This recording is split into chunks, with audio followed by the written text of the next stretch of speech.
Hello, everyone.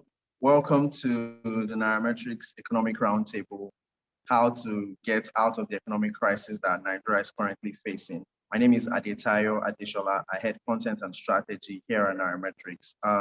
So this conversation, Nairametrics is a leading financial resource company and a leading destination for business, financial, and economic news here in Nigeria.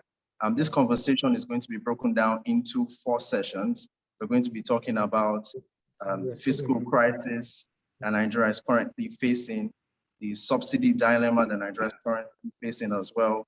We'll also talk about productivity challenges, then obviously the exchange rates and currency management process and policy that Nigeria is currently on.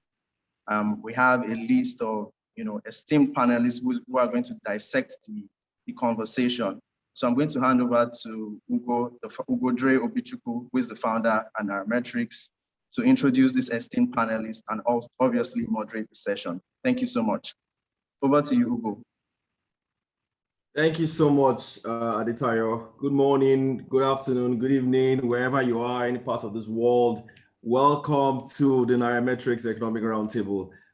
If you have been used to a lot of our events, then this is something that we do periodically at Nairametrics. This is an opportunity for all of you, our listeners, either on radio or podcast, or our readers online, or wherever, people who typically are very interested in the progress of Nigeria and the challenges that we're facing as a country, and who are constantly looking for how we can get out of this situation that we'll find ourselves in, and also looking for opportunities for a better life. This is a session for you.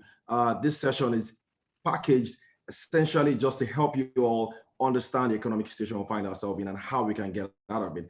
And as usual, I am so excited to be having an amazing panel here. It's just incredible that we're able to put this together. I'm so grateful to have each and every one of them here. But I'm just going to start with a bit of introduction of your profile. I'll start first with, could you move the slide?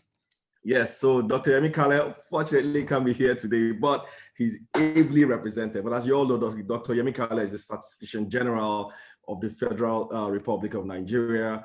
He holds BSc in Economics, first class honors from Addis Ababa University in Ethiopia. He's also a PhD holder, and also PhD holder in economics from the London School of Economics and Political Science, an alumnus of the Harvard Kennedy School of Government. Dr. Kale worked as an equity analyst at Goldman Sachs and for several years as a quantitative analyst at Merrill Lynch. But Dr. Kale is going to be represented today by 𝙀𝙀𝙤𝙤𝙤𝙤. 𝙀𝙀𝙤𝙤𝙤𝙤 is a technical advisor to the Statistician General. And if you are somebody who has worked in policy, in the policy circles of Nigeria over the years, 𝙀𝙀𝙤𝙤𝙤 is somebody that you'll be familiar with. He's very brilliant economist and ably going to represent Dr. Kale as well. Next up is no other than Yewande Sadiku. I'm so excited to have her on board here. Yewande Sadiku has been the Executive Secretary, CEO of the Nigerian Investment Promotion Commission, Nigeria's foremost investment promotion agency since 2016, November. Until October 2016, she was the Executive Director responsible for Stanbic IBTC's growth, corporate, and investment banking business, ensuring the realization of business opportunities in Nigeria's complex operating environment. She managed key relationships with regulators and several of Nigeria's leading corporate and multinational clients. Ms. Sadiku was previously Chief Executive of Stanbic IBTC's investment banking business. If you guys, if you've been in this Nigerian economy for a while, over the last decade and a half or 2 decades or so, she is somebody you very well know. And these are people who are trying to make Nigeria a lot more better. So a lot of us talk about public sector sometimes, but it's not all the time you get someone in private sector, just shift base to the public sector to try to turn things around. Next on my list is no other, needs no introduction at all, than the MD CEO of Financial Derivatives, Bismark Rewane. Bismark J. Rewane is the Managing Director, Chief Executive Officer of Financial Derivatives Company Limited in Lagos. He has more than 30 years, yes, 3 decades experience as an economist, banker, and financial analyst. He's a chartered member of the Institute of Bankers of England and Wales, and a fellow of the Nigerian Institute of Bankers. We look up to people like Mr.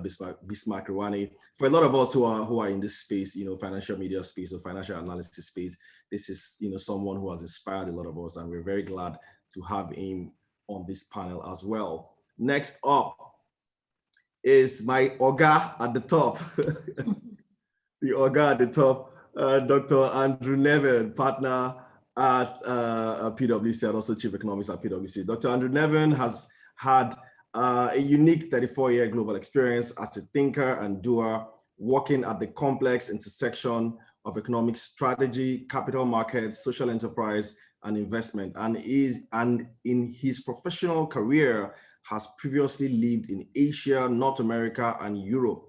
He has been based in Nigeria, the world's 7th most populous country and Africa's largest economy, since early 2012.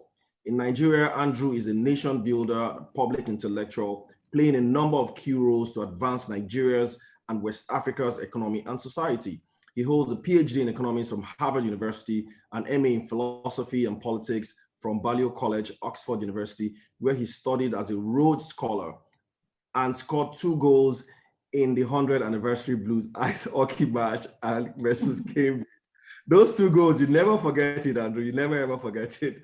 He also has a BSc honors in computer science and mathematics from the University of Western Ontario, Canada. In April 2011, he was named Strategy Consultant of the Year for 2010 by the Management Consultants Association in the UK. He's about to score another goal. All right, next up is Chinwe Egwim. Chinwe Egwim is a professional economist that has 500 plus published economic notes geared towards macro development and financial economics. She is currently the chief economist at Coronation Merchant Bank.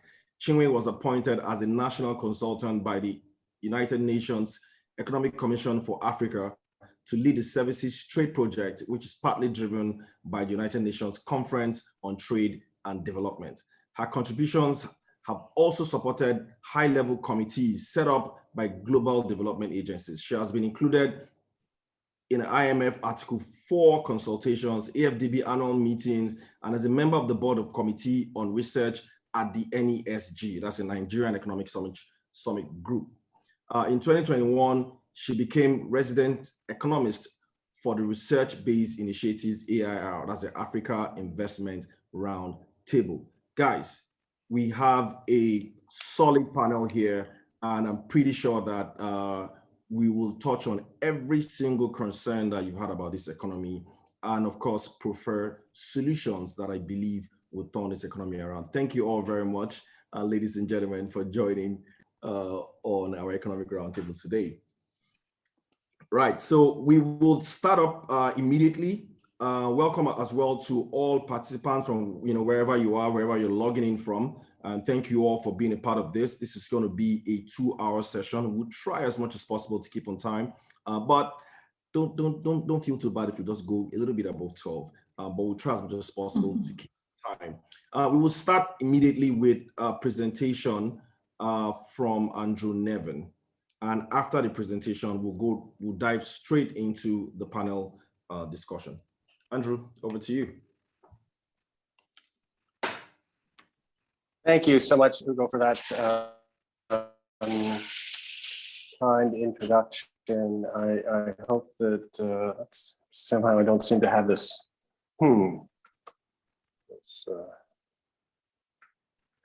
There we go. Can people see that? Yes, we can. Okay, and hear me. So hopefully, and I'll try to make it a little bigger in a moment. If I could, let's try that from the beginning. All right, let me just start out by saying what a kind introduction, Ugo, Tayo, great to be here. Bismark, 𝘾𝙧𝙞𝙞𝙤 representing Dr. Kale, and my dear sister Yewande. I have to say, I mean, it was very kind of them to include that small part from my bio about the ice hockey goals at Oxford. What we left out of Yewande's bio, of course, to me has always been the most exciting, was she financed, arranged the financing for Half a Yellow Sun, the film based on, of course, the very famous novel by our daughter in Nigeria. And so that was great. But I also wanted to mention something that's amazing to me is there is people know I talk a lot about the diaspora. So, and I'm also the Rhodes Scholar Committee in West Africa, which is chaired by the amazing 𝙀𝙘𝙤𝙤𝙤𝙤, who's of course the MD of AfriInvest. But in Canada this year, there was a Rhodes Scholar chosen who was born in Nigeria. His parents went to Western Canada when he was 6 or 7. So he started late at ice hockey, but he went as far to play in the top amateur league for 16 to 19-year-olds, which is where they draft the pros out of there. But anyone who follows ice hockey knows that it's pretty violent. Two, not the smartest people go on. So he was so smart, he's not going to become a professional ice hockey player. He's going to Oxford, but he is the best ice hockey player that Nigeria has ever produced. And he will be the best ice hockey player ever to play at Oxford. So that's Jeffrey from Canada. So look out for big things for him. I'll try to make sure he comes back to Nigeria, not a kind of another refugee in Canada. Okay, so I wanted to get us kicked off here today. So my part in this, I'm not going to bore you with numbers around the deficit, numbers around the growth in GDP. We all know these numbers, and we can raise them as we need to have a conversation. What I wanted to do was just land a few kind of points on the agenda that are around these big themes of how do we grow, ultimately what would we do about the deficit, how do we get investment, and some of those issues on there. So I just wanted to run through a few quick slides just to situate us today. Let me just start a slide I'm sure everyone has seen before, but remind ourselves of the physical scale of Africa. And I've always liked this chart mainly because I've spent a number of years living in the UK, and the UK goes on about its kind of global presence and how important it is. And I love the UK in many ways, but when the entire British Isles fits into Madagascar, which tells us in the long run the how important the UK will be. In fact, the center of gravity is moving to Africa. I'll show you that in a moment on that. And most of the world's major economic countries fit pretty easily here. So, but what I also wanted to add was it's not just the physical weight; it's just the demographic weight is moving so fast. And I think that people have an image in their mind. If I asked you the following question, is the number of children in India going up or down? I think most people who hadn't studied this would actually think, oh, of course, India has lots of people, the number's going up. In fact, that is completely wrong. You can see from this chart, this shows the number of babies born in some different countries over the last 5-year period and a couple of 5-year periods coming up. And you can see we've already reached outside of Africa peak children. The only place the number of children is increasing is Africa. The only place the number of working age adults is increasing is Africa.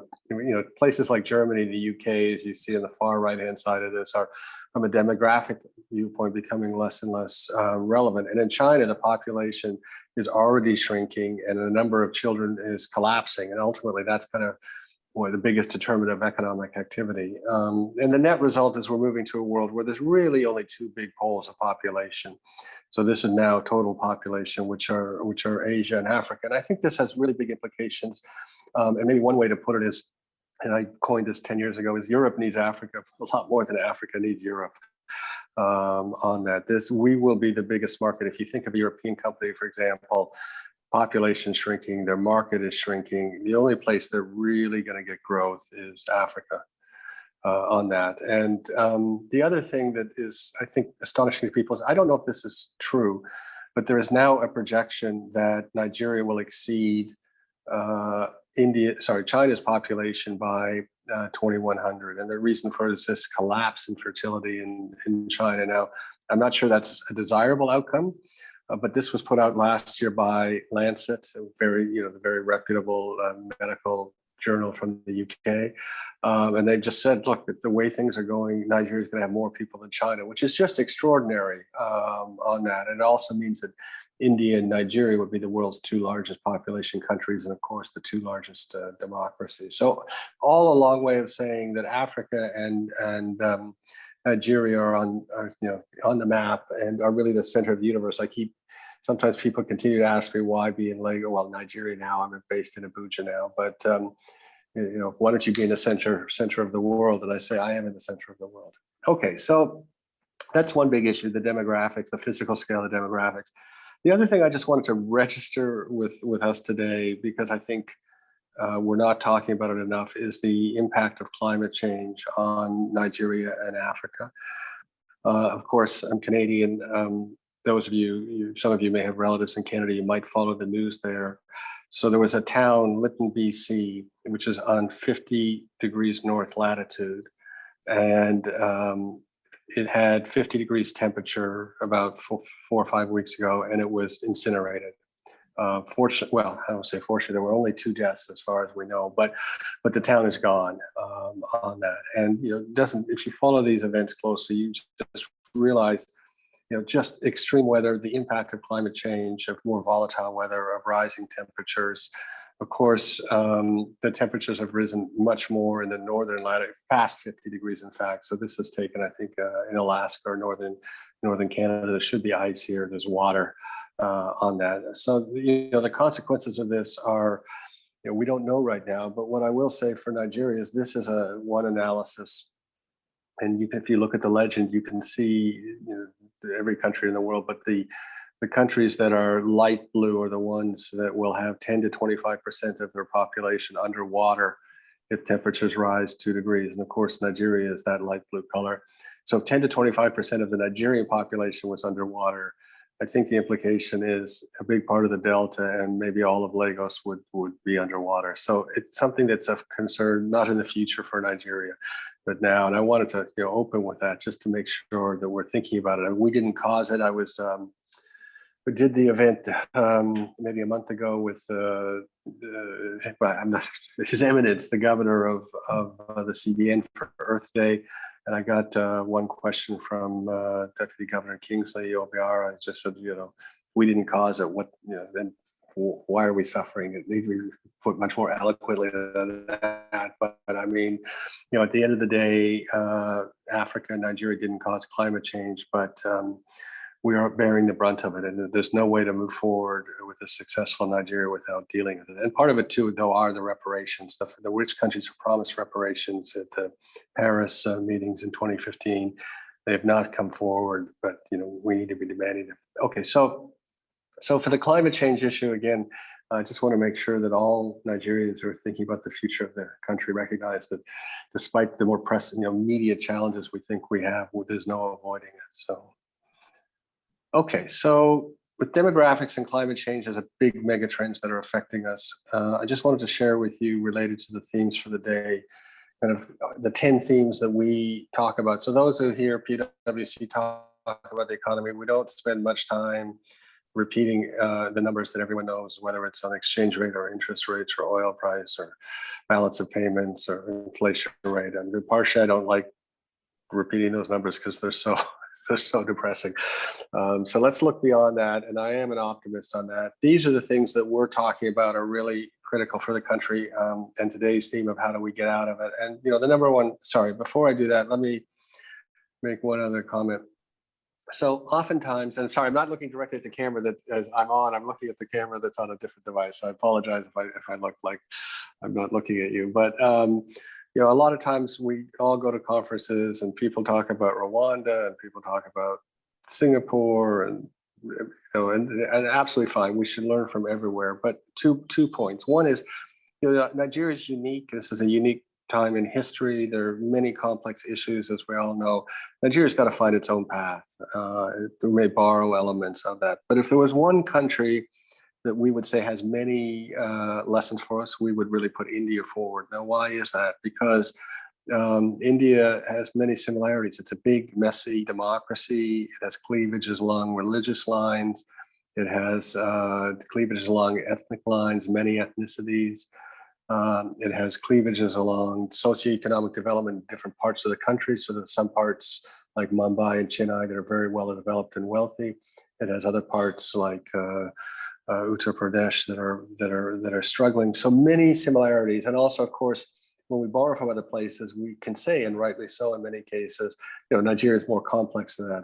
But we can't really say Nigeria is more complex than India. So we really do think there are many lessons. And I was just on an event yesterday, I guess, Thursday maybe, and we were talking about an industry, microinsurance in this case. And again, when we went out as PwC and looked for places to learn from, India came from the forefront. And you relate it back to the demographics. if we end up with, even if Nigeria is the third most populous country, it'll still be the second popular democracy. And we would really like to see a lot more cooperation between India and Nigeria, not just to benefit Nigeria and India, but also to benefit the world, because we think it would be a real stabilizing force in geopolitics. Okay, with that said, what are our top 10 themes? So our number one theme, I think we put the paper out maybe 18 months ago or so, it's just unlocking dead assets. So it's pretty simple. This country is rich. It's not a poor country, but it has a lot of dead assets. Two of the types of dead assets we highlight here is the real estate sector is not working.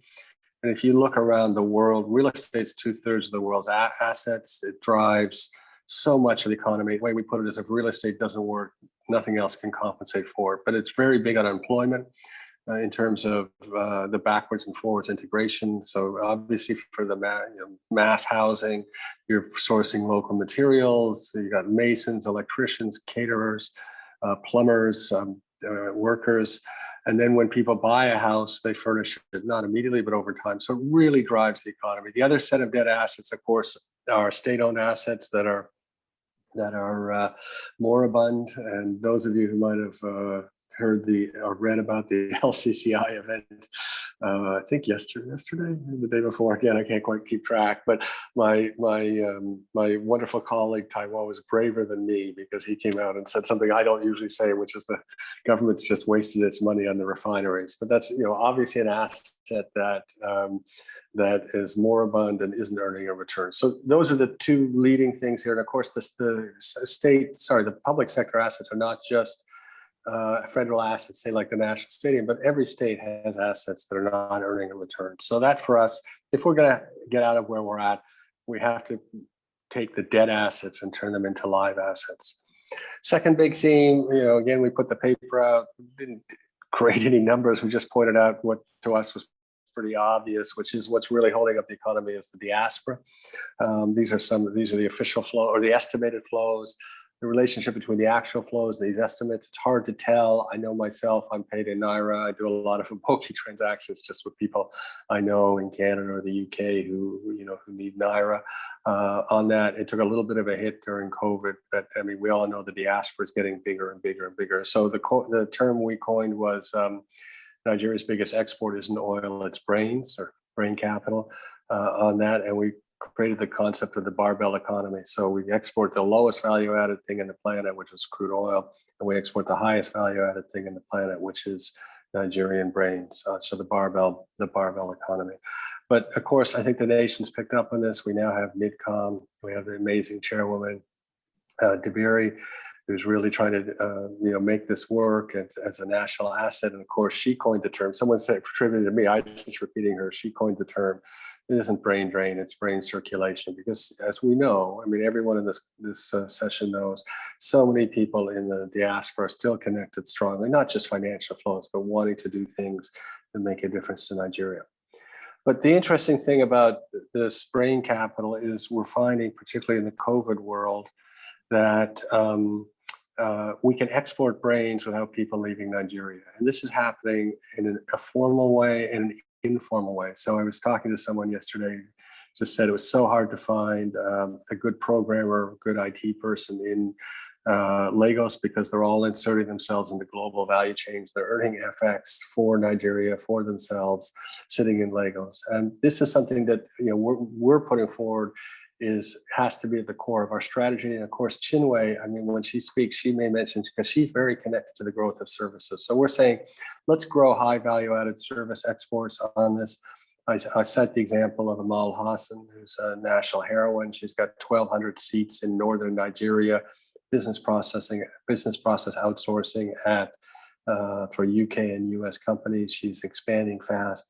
But the thing is that COVID has really expanded our thinking about what we can do kind of remotely. So it's happening in companies like Outsource Global. It's happening in an informal way, and we want to see it more. But it's not just BPO or software animation. It's also things like financial services. So we've got the march of Nigerian companies across across Africa: Access, UBA, InterSwitch, Flutterwave. haystack. And we also have, well, haystack got bought, I think. But anyway, we also have, of course, what may perhaps be our most valuable export in the long run, which is the cultural services, Nollywood, music. People are aware that Nigerians are mainstream now. They won two Grammy Award winners on that. So we really think that when we think of AFCFTA and export, let's not always think in terms of goods. 2/3 of the world's economy is services, and we already have the lead in exporting services using Nigerian brains. A fourth theme for us that's really critical is that we need development across the country. I have to say, this is one area in the last 5 years that I just have seen incredible progress in Nigeria, and of course Yewande has been a big part of this, where people are working at the even the federal government's working at the subnational level, recognizing that things are going to happen at the state, and then you see individual states who 10 years ago might not have been thinking about their economic destiny, taking responsibility for that. So at both levels, they're coming together, and very optimistic about that. But of course, the other reason it's so critical is because we can't have a situation where Lagos continues to be 30-35% of the economic activity for all sorts of reasons. I mean, and we don't want people crowding into Lagos, overloading the infrastructure. There's so many people in Lagos because if they had economic opportunity elsewhere or their home state, they would stay there. So it's really critical we continue this drive. But as I said, I think this has made great progress in the last 5 or 6 years in particular, and Yewande has been at the forefront of working with states to take responsibility for their own investment promotion and development. The fifth theme, I think, is maybe we put in the middle, but really though is the heart of the challenge. So if you ask the question, how do we get out of it? This chart explains it. It explains what the problem is, not necessarily how to get out of it, but these lines represent what economists call gross capital formation in 3 countries, China, India, and Nigeria, over 30 years. And you can see that the amount reinvested in the economy here has been declining. It's about 17, 18, 19% of GDP. India is 26 to 28%.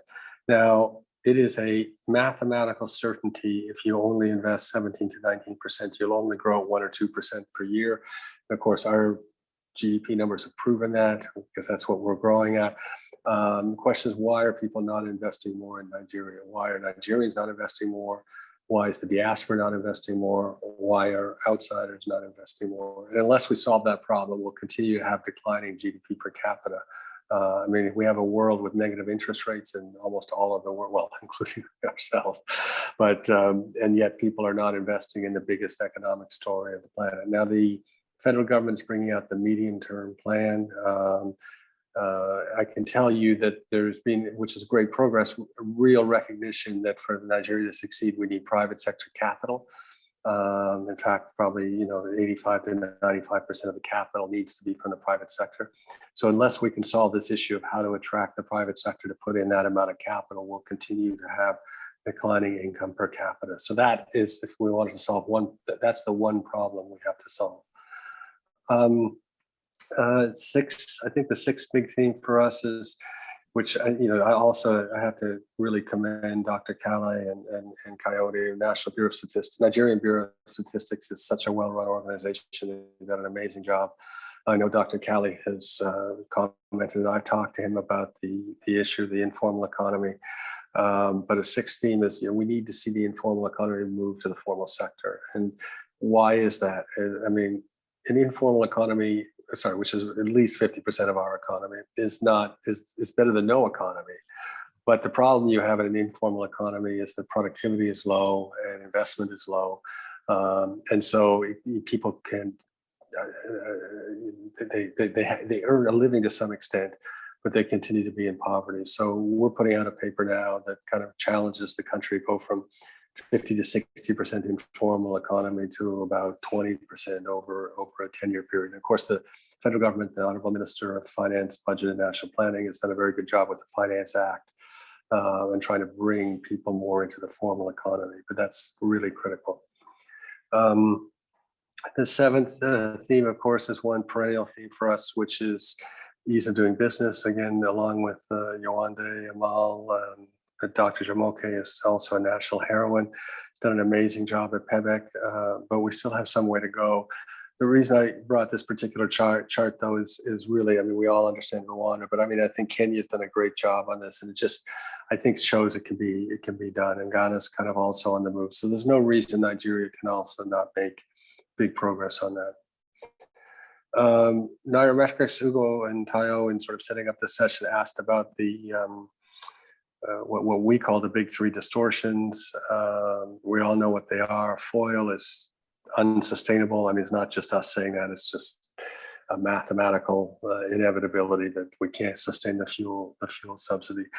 On the exchange rate, I think our view is been clear. We recognize what the federal government and the CBN have tried to do in saying if we have scarce FX, we want to apply it to the highest value use for Nigeria. We totally understand that argument. But the problem is, if you go back to what I said a little bit earlier, when we have these multiple exchange rates, it's confusing for investors. And when investors are confused, they don't come. So we solved to some extent a micro problem, but we've created a bigger issue, which is, as I said, if we don't get our investor rate up to 27 to 29% or higher, I mean, the central bank governor has come out and said we should have double-digit growth, which I think is eminently feasible. But if we don't have the investment, we can't get it, and people will not invest during a confusing exchange rate regime. So ERGP said we were going to go to market-determined exchange rates. There have been the obvious steps with the windows, as everyone's aware, but we still have not taken that kind of final step on that, and we think it's part of the solution. The last thing, I mean, climate change was one of the 10, so we've already covered it, so there's only 9 to cover. I think this is the last one, which again, I think is really heartening in the country. So if we go back to the 2010 to 2014 period, the country had high GDP growth, but it didn't reduce poverty.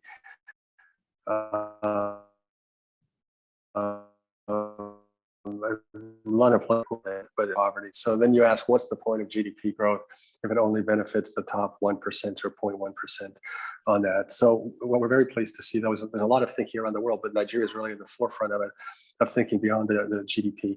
And I brought this chart not to highlight where Nigeria sits, because we're all aware of that. I brought this chart because it's very interesting. If you look at this metric, on the right-hand side of this chart, you can see that by the SDG score, Sustainable Development Goal score, Ghana has moved ahead of South Africa, which I feel for where South Africa is at, but I think it really shows you how critical it is to look beyond GDP as a number, because South Africa's GDP is still considerably higher than Ghana. So what Ghana is getting out of its GDP in terms of actually impacting people is much better. I'll give you one stark example to show you outside of Africa on that. But the US has 5 times the GDP per capita of Costa Rica, but Costa Rica has a higher life expectancy.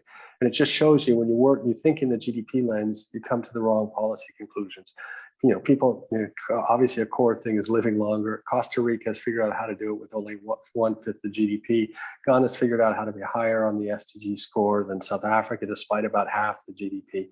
But we've made a lot of progress on that. So we've got His Excellency the President with a special senior advisor, Her Excellency, because of course she was Deputy Governor of Lagos before, doing a fantastic job. We've got 𝙀𝙘𝙤𝙤𝙤𝙤 in Lagos, that I know. I'm sure there are other states that are also doing it as well. But we think this is really critical, is to focus beyond GDP.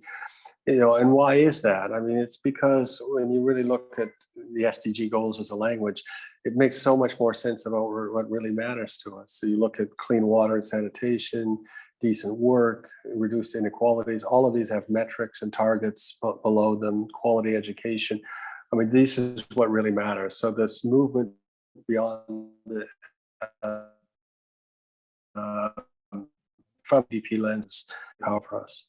So let me stop there and let Ugo continue with it. But again, my role in all this was just to situate some big themes for the group, so we could kind of go a little bit deeper into how we get out of the current situation we're in. And I will finish by saying I am very personally optimistic in the medium term, is the way I'll put it. So thank you so much. Thank you so much, Andrew. Thank you so much for for that presentation. I think that there's a lot of nuggets, I picked from there. I'm sure that a lot of our participants and panelists also picked a lot of nuggets. If I can just go through some of the things that you did mention. The first one was on population growth. Looks like if predictions are anything that we should take seriously, then we could be looking at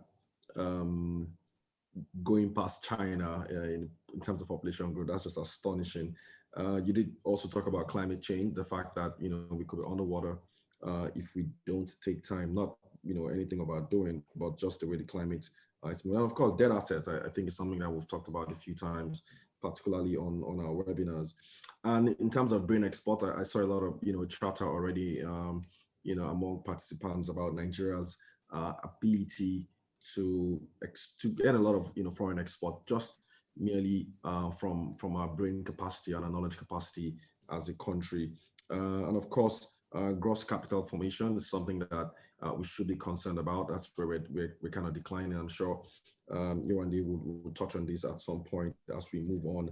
And of course, Nigerians in diaspora as well, and they're a bit of, I don't know what to call it, hesitant in investing or drop in the amount of investment that is coming from them. Perhaps maybe that's due to COVID-19. We'll also touch on that as well. And the quest to basically convert a lot of the informal economy into the formal economy is still something that a lot of us are hoping that would happen anytime soon. And so many other nuggets, Andrew. Thank you so much for that presentation. So we'll quickly just get into the panel discussion. And I'm going to start first with 𝙀𝙬𝙤𝙤𝙤𝙤. 𝙀𝙬𝙤𝙤𝙤, are you there? I'm going to start with him. Is 𝙀𝙬𝙤𝙤𝙤 online? Not sure. I think he kind of dropped off. Okay. All right. I'll start with you, sir. Mr. Bismark. I mean, we've heard Andrew go through his presentation. But before I go straight into the session itself, that's fiscal crisis. Any thoughts? Anything catch your attention from all of Andrew's presentation? First of all, let me thank you for having me here and to be amongst a very distinguished panel. So Andrew and I have interacted obviously a lot of times before COVID and a few times since then, but there's nothing that he's saying here that he hasn't said in the past, but I think he kind of put it together and tried to situate it and provoke thought.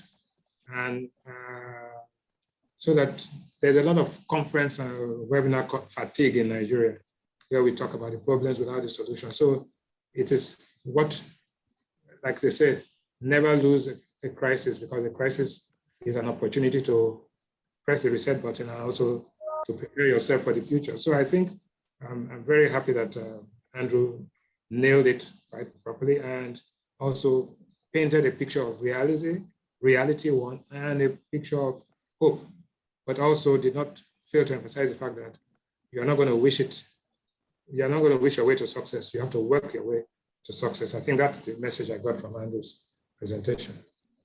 All right, thank you very much, sir.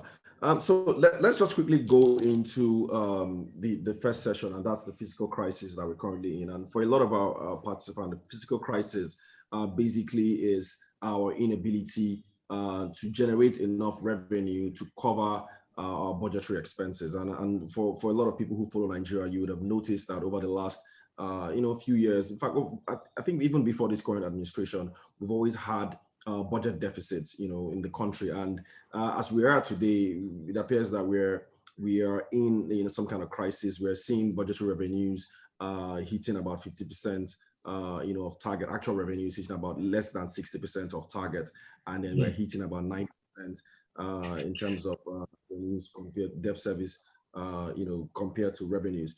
Mr. Bismark, what would you say are the medium and long-term implications of this our budget deficit scenario for Okay.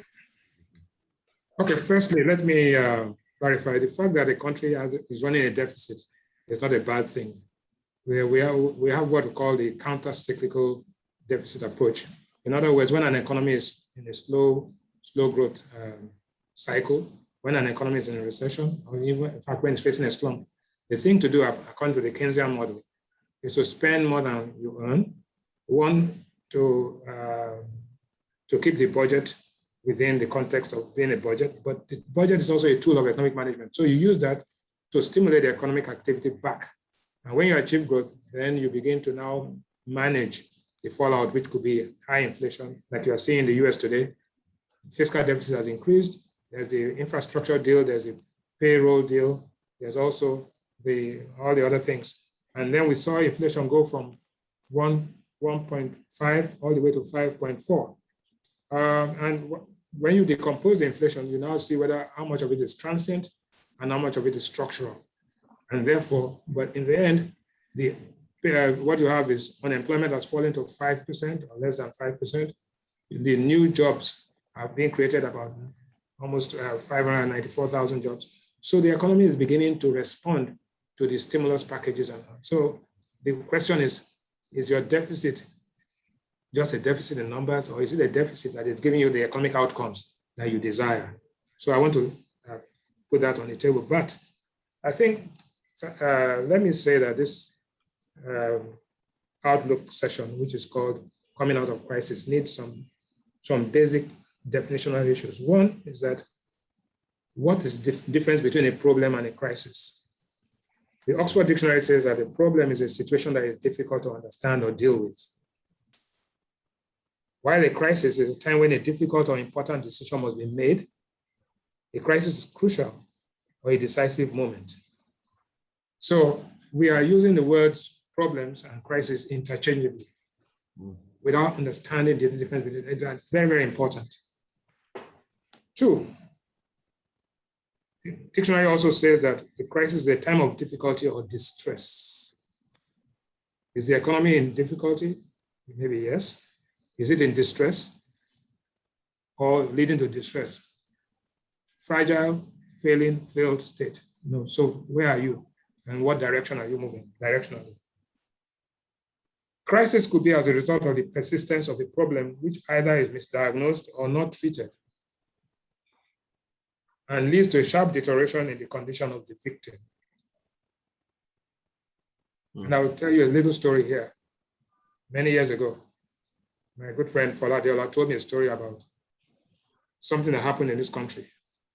First Republic. There was a very, very important man who was a leader of the big leader in the ruling party. And he was coming into Victoria Island or Ikoyi somewhere for an important meeting. And his car, they had a flat tire. And then he was in a hurry and he told the driver to change the tire very quickly. And he stepped aside outside the car. While standing there, another vehicle came and ran into him and he had an accident, very bad accident.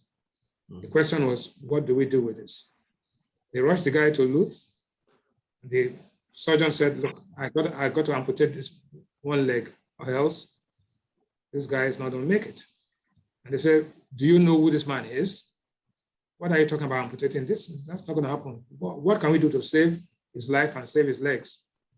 He said, well, I only know one guy in Germany who can do this, but if you can air ambulance him to Germany, then that will help. So they air ambulanced him that evening to Germany.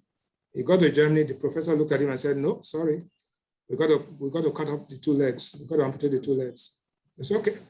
Since that's the only option, let's go. They amputated the two legs, and a week later, the man died. Now, what was a problem or a mini crisis on Eko Bridge turned out to be a crisis that was mismanaged and not used, and then eventually we lost it. The point is that when you have problems and you do nothing about it, or you do the wrong thing, you misdiagnose it, that crisis will manifest itself or metamorphose into, that problem will metamorphose itself into a crisis. Now, let me just take a few, before I will come back to the fiscal, the output, the monetary, and the external. In the 1990s, we had a Southeast Asian crisis. The Southeast Asian economies were decimated. In fact, George Soros made so much money messing up Malaysia because Malaysians were trying to defend their currency and George Soros was speculating against the currency. I remember the last days when they called him a moron. The more the president abused George Soros, the more his currency fell. In any case, it was a major crisis. Southeast Asia learned a lot, that you cannot grow based on dependence on the international hot money flows. Fast forward, by 2008, there was a global crisis. Again, guess what? Southeast Asia was, even though suffered, but very limited pain because they learned the lessons from 1998 and insulated their economies, stress tested their banks, ensured that their real estate sectors were all insulated, and they moved forward. Fast forward, SARS and swine flu. They learned their lessons, had how to deal with epidemics and all of that. If you go fast forward to 2019, when the, what do you call it, Ebola, sorry, the pandemic came up, we now found ourselves in a situation where the Asian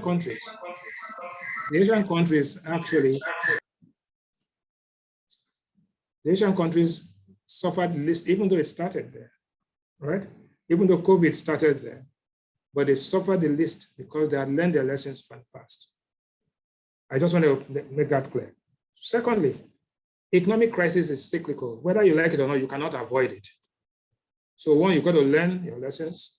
Two, you've got to make sure that you insulate your economy and reduce the damaging consequences. For example, the average recession in the United States, average recession lasted for 22 months, while the average expansion lasted for 27 months. Between 1945 and 2001, 56-year period, the United States had 11 recessions. In Nigeria, in the last 13 years, we've had 3 recessions.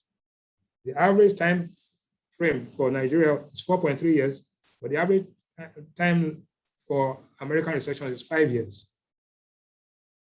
But different recessions have they become more severe, and what has been the impact and the fallout on the economy as they go along. In 1998, Nigeria was not totally integrated with the global economy, so we didn't suffer anything in the Southeast Asian crisis. In 2008, we were more integrated. We had both a banking crisis, an economic crisis, and an output crisis as well. Monetary crisis in the banking system. We had output crisis, and we had an oil external sector crisis. Our stock market crashed, our banks crashed, and everything. Now, fast forward, that was recession 2008. We had another recession 2015, 2016.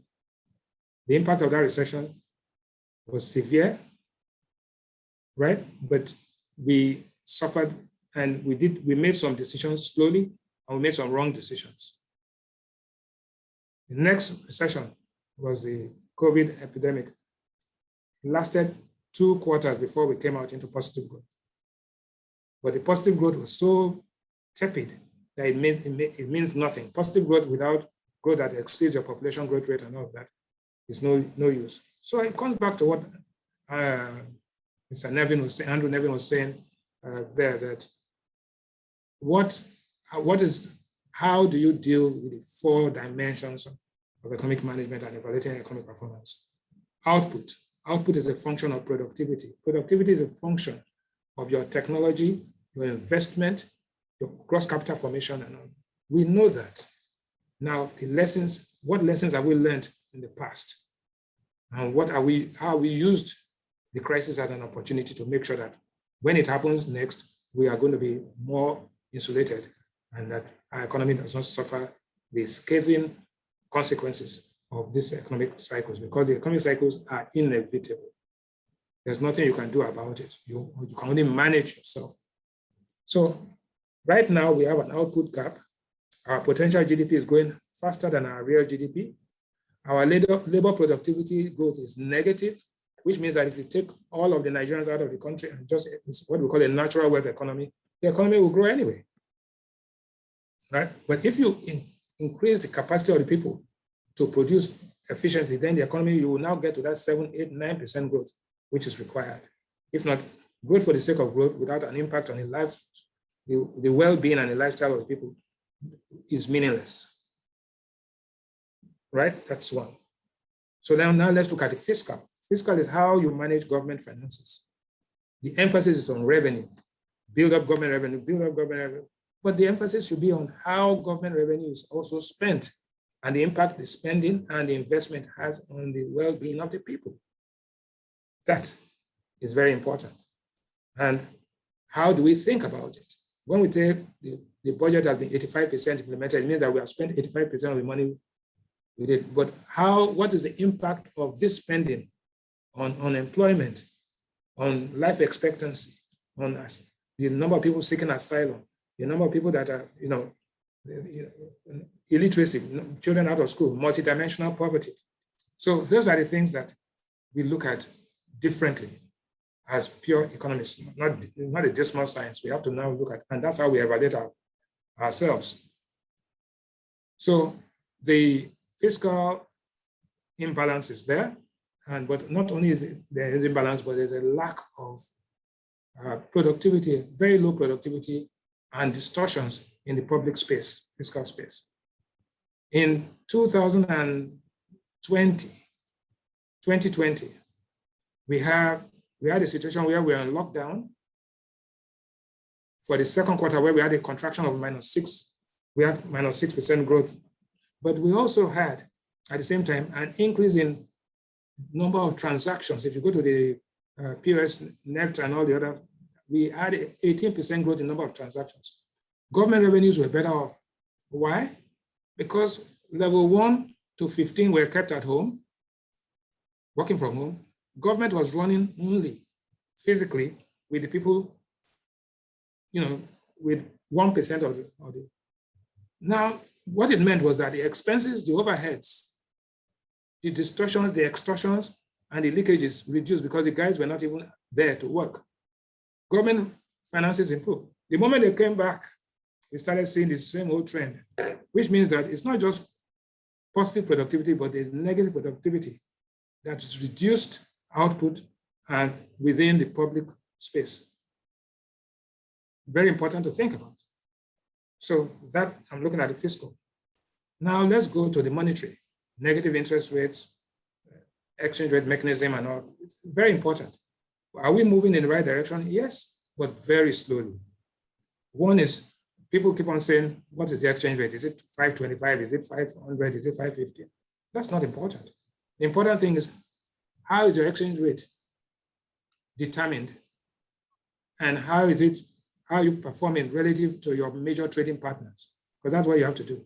So that strategy of determining an exchange rate on the market parameters, it is possible and it's going to happen and it's beginning to happen, but you cannot avoid it. You have to ensure that your monetary indices are positive. You cannot have your GDP growing in the first quarter by 0.5 and your money supply growth at 20%. M2 grew by 20% while GDP. So the output of goods and services in the country grew by 0.5%, while money supply grew by 20%. That is fundamentally inflationary. But is inflation a bad thing? Not necessarily. We have what we call a natural rate of inflation if you are growing. But without growth, without increase in investment, which is the major factor, and investment is a function of confidence, not just a function of all of these things. Confidence. Confidence of your own people, confidence of your diaspora, confidence of your international, both portfolio and foreign investors. Finally, external position.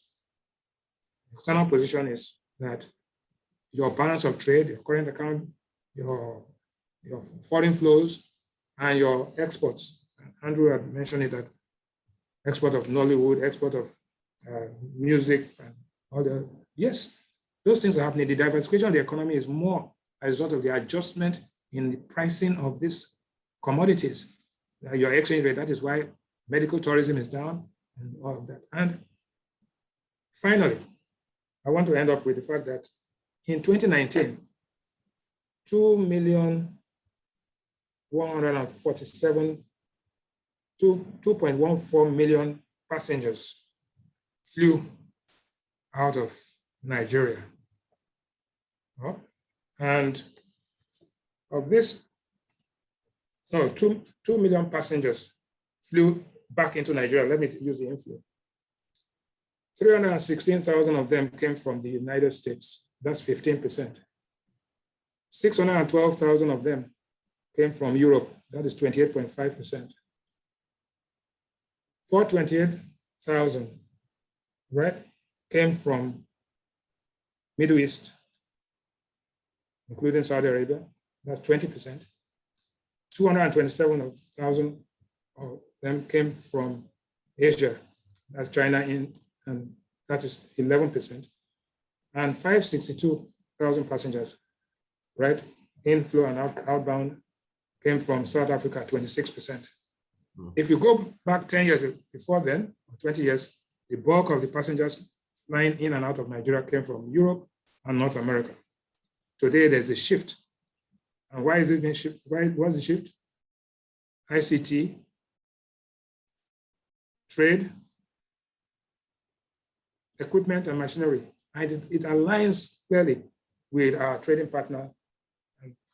And so you end up saying that we have the output, fiscal, monetary, and external challenges.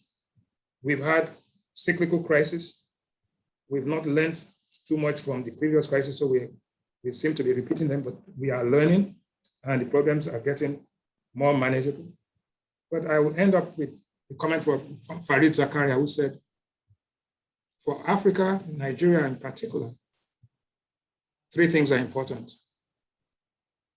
Stop doing dumb things. Number 1. So every time you read the headline, Nigeria is going to do this, do that, do this, tick the box. Is this a dumb thing? 2, start doing smart things. You tick the box. Is this a smart thing?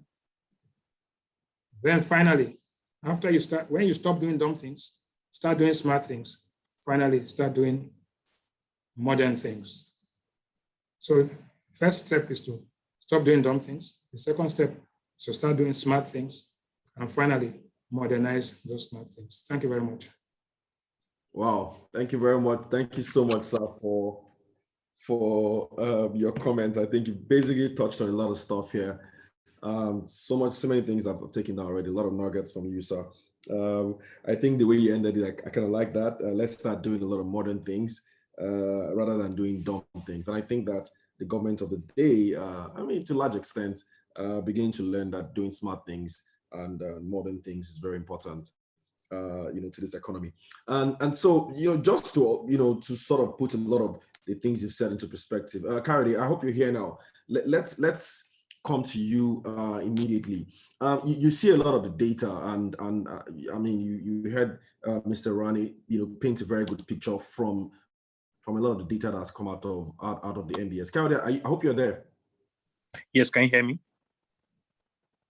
Oh yeah, great, we can hear you. All right. So fiscal crisis, an issue. Mr. Yewande tried to basically explain the difference between the crisis and the problem. So the first question will be, from the data that you see every day in terms of Nigeria's fiscal revenue and ability to generate, government's ability to generate revenue compared to the expenses that it also has to make.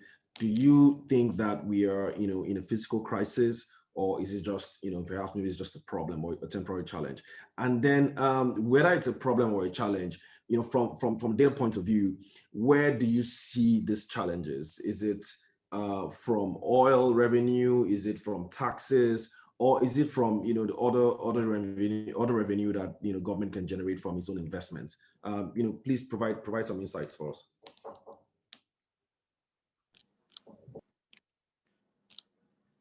Hi, Ugodre, can you hear me? Yes. Did you hear my questions? Yes, I did. Just wanted to be sure that I can also hear you. All right. So again, thank you to the organizers for inviting Dr. Kale to this forum. Unfortunately, he's not able to personally attend, but he's asked me to stand in for him. And those are very big shoes to fill, as you can imagine. So I'll do my best to represent his views. And if there are any issues that I cannot really address, I'm happy to take them back and probably provide some other opportunities in the future to address them. But yeah, it's a pleasure to join you here today to share these thoughts with you on the current economic situation. I think we share the same sentiment as Mr. Rewane with respect to calling it a crisis. So he's chosen to use the perspective of an economic situation because if we were to call this a crisis, we will need to see some other dire situations.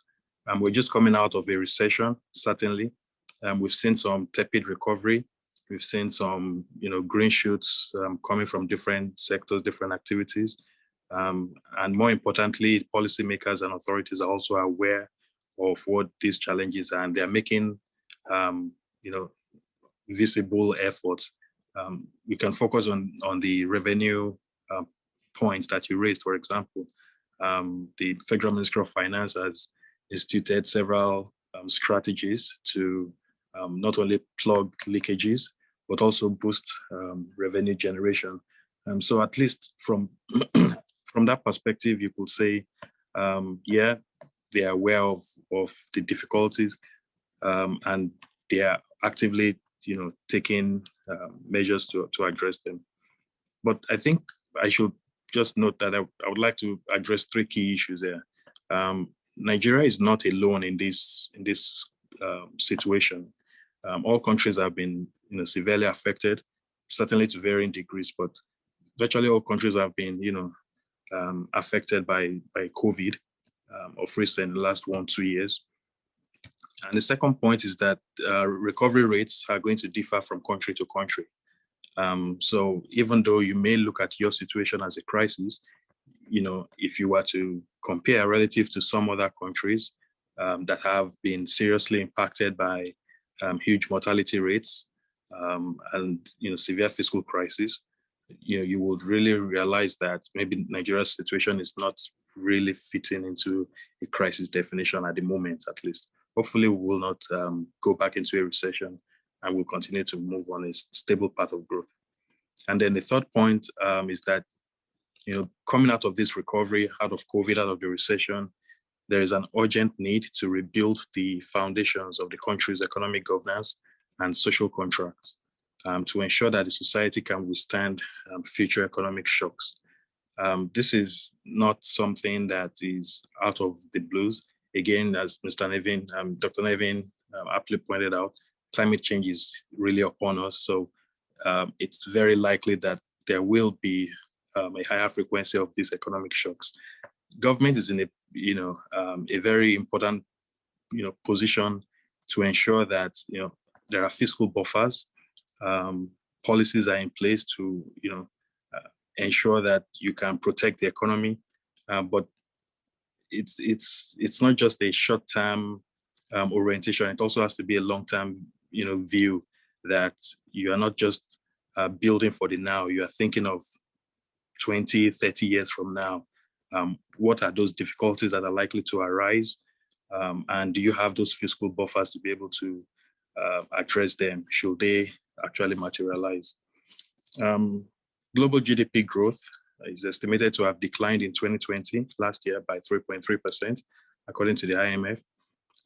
But Nigeria's GDP growth was just negative 1.92% on a year-on-year basis. So at least from that perspective, you could say we did better than the average world GDP growth. So that issue of crisis may not really fit in. But at the same time, Nigeria has been hit hard, not so much by the pandemic itself, more by the socioeconomic disruption that followed the pandemic. I just mentioned with respect to output. The previous speakers have also mentioned with respect to inflation rate and the elevated prices.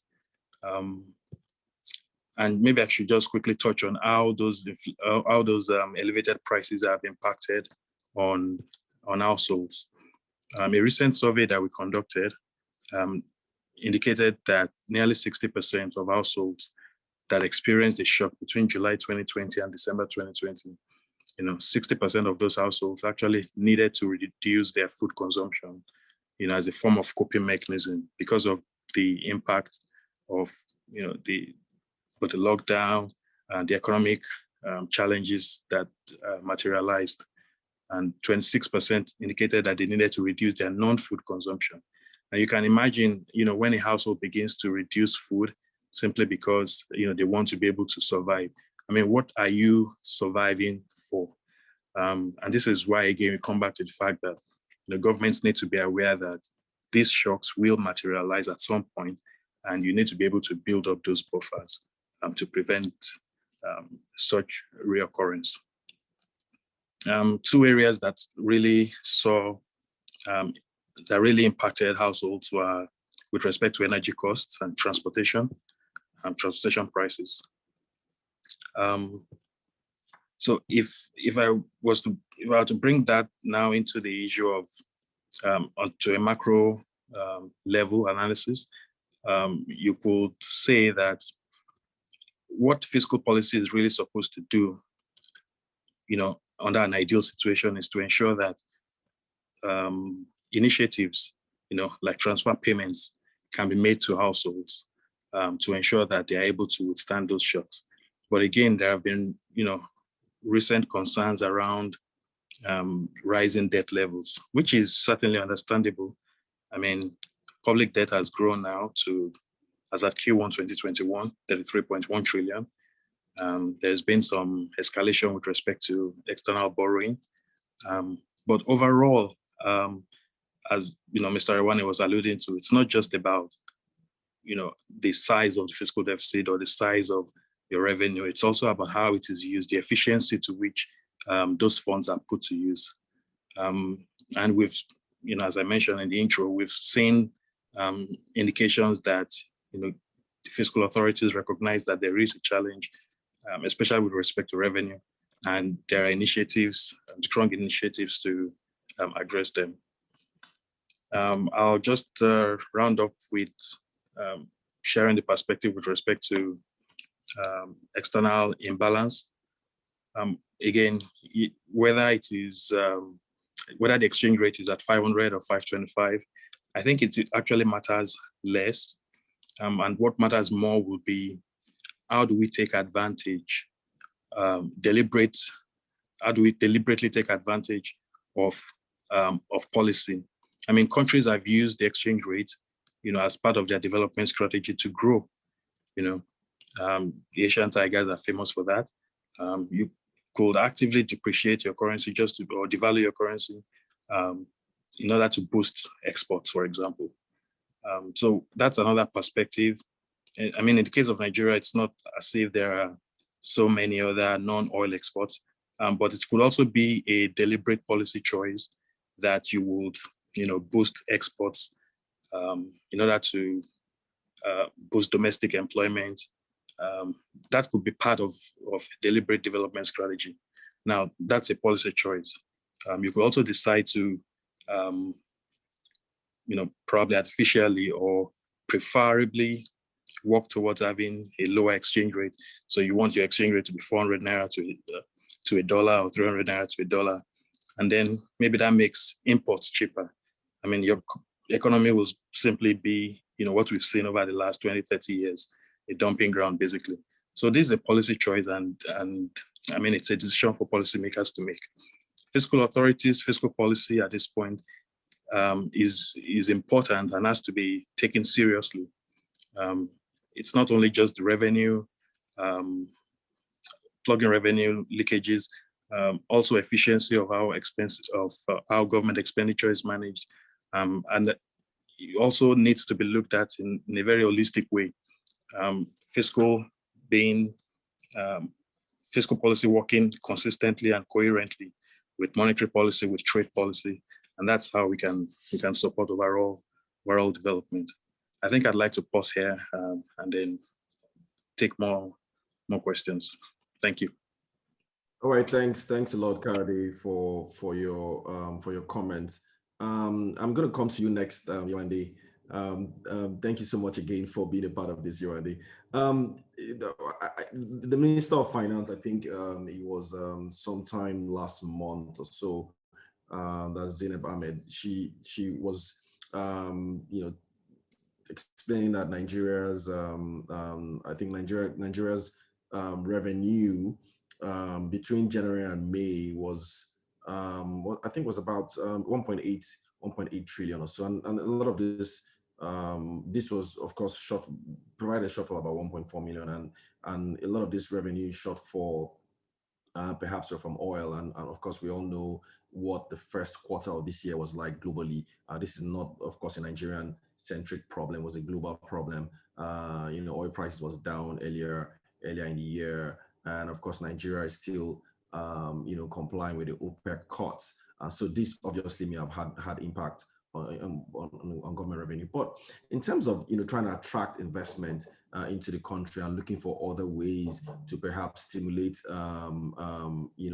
government revenue, what is the government doing? I mean, from your point of view and from what you know so far, could you maybe just explain to our participant what the government is doing to sort of attract the kind of investments that can help boost internal government revenue? Yewande. Thanks, Ugo. So the work of investment generation and revenue generation, in my view, are two different things. Okay, so generation of government revenue is what government uses to fund its own obligations based on the budget.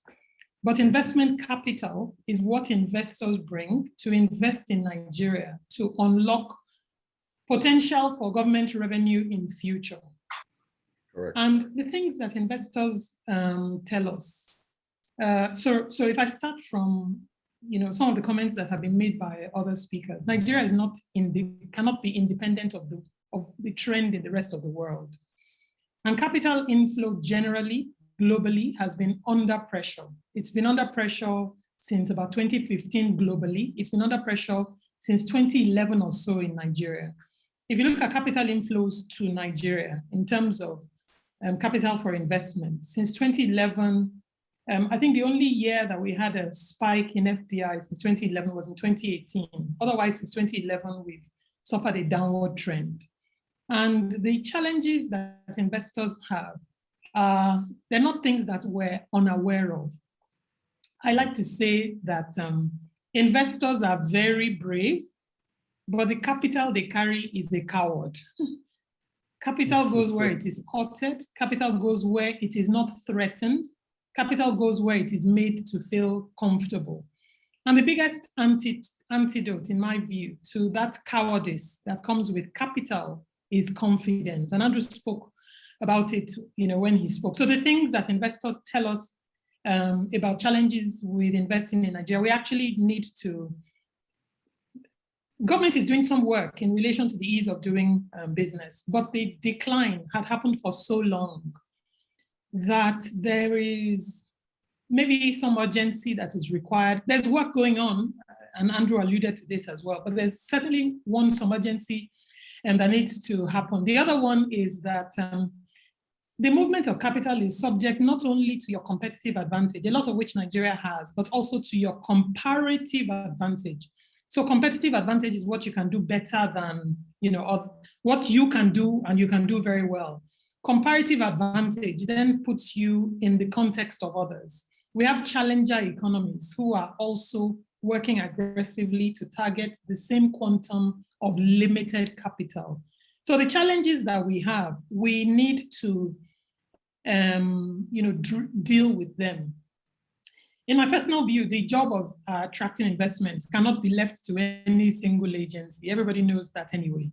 But the things that affect investors' decision to invest starts from the macro things. Security is increasingly a big part of it. Corruption, investors have always talked about, but security is becoming even bigger now than it was 5 years ago when I started working for government. The issues of exchange rate, they're out outside of the control of investors. Then there's what I would call policy instability and a lot of regulatory arbitrariness. The frequency with which our policies change and what investors deem can be the arbitrary application of regulatory measures from agency to agency. But if we're talking about challenges, as Mr. Rewane said, we all know them. We talked about them again and again. In terms of what government is doing, in my personal view, there are building blocks that need to be put in place. And there needs to be some, while that's the work of building the building blocks needs to be urgent, it needs to be aggressive, there needs to be some acknowledgement that it will take a while. If you want to build a bungalow, you won't spend much time building a foundation. If you want to build a skyscraper, such as I see the scale of Nigeria's investment ambitions, you'll spend a lot of time building a foundation that can take that skyscraper. Even if you don't have the money to build the skyscraper today, you want to build it such that if it is 20 blocks, if it is 50 blocks high, that you have the capacity to change it. And a lot of the work that we're doing in NIPC is very foundational. The core and the heart of it, though, is a capacity first for NIPC to do proactive investment promotion. So we're not sitting down, waiting for capital to come, but we actively go out to seek that capital. I'm not telling you that we're going out to do it now. I'm telling you that we're building the foundation and the capacity to do so. The second thing is from an outside perspective. I mean, when we talk about Nigerians, we talk about people investing in Nigeria.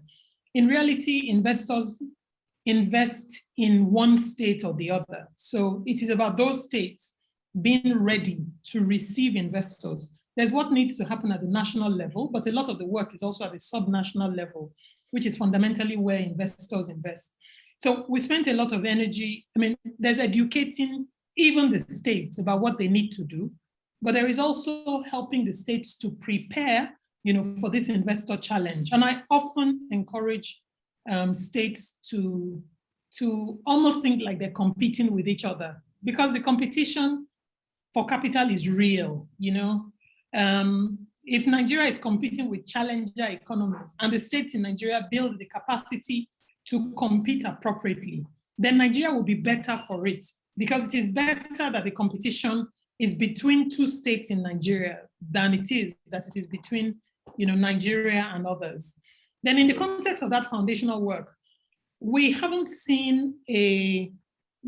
necessarily seen a link between investment agreements and capital flowing from countries. But I find particularly for development banks, especially national development banks, they find the comfort of a bilateral treaty between countries useful in encouraging them to invest. So we've also done some work on reforming, the basket of investment treaties that Nigeria has signed to ensure that we're signing the kind of agreements that can help us attract the kind of investments that we need. But in my personal view, I mean, it is where the early stages of a foundation, when what we're trying to build is a skyscraper. And there's some urgency when you're talking to the public. When you're talking at an event like this, people only want to see the skyscraper. They expect you to be on the 15th floor. We're still working on the foundation. It'll take a while for that to come out of the rock. But the comment about, we need to stop doing dumb things. We need to start doing smart things, and we need to start doing modern things. I find really poignant. Mm. Mm.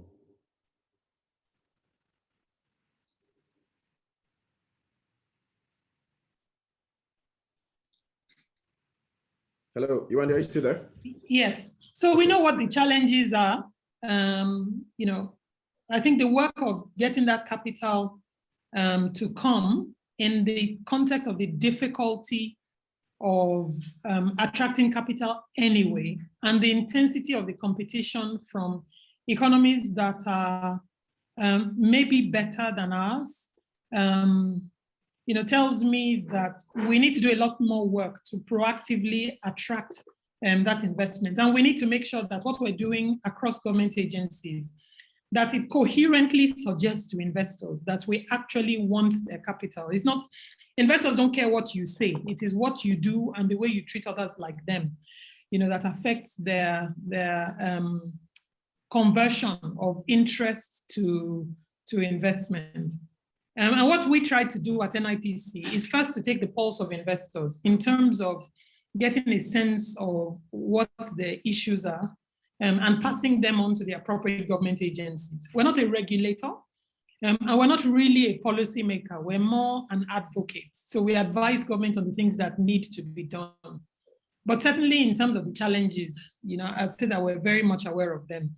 In terms of the sense of investor sentiment and capital coming in, again, we've seen a downward trend. I mentioned capital generally has been falling since 2011.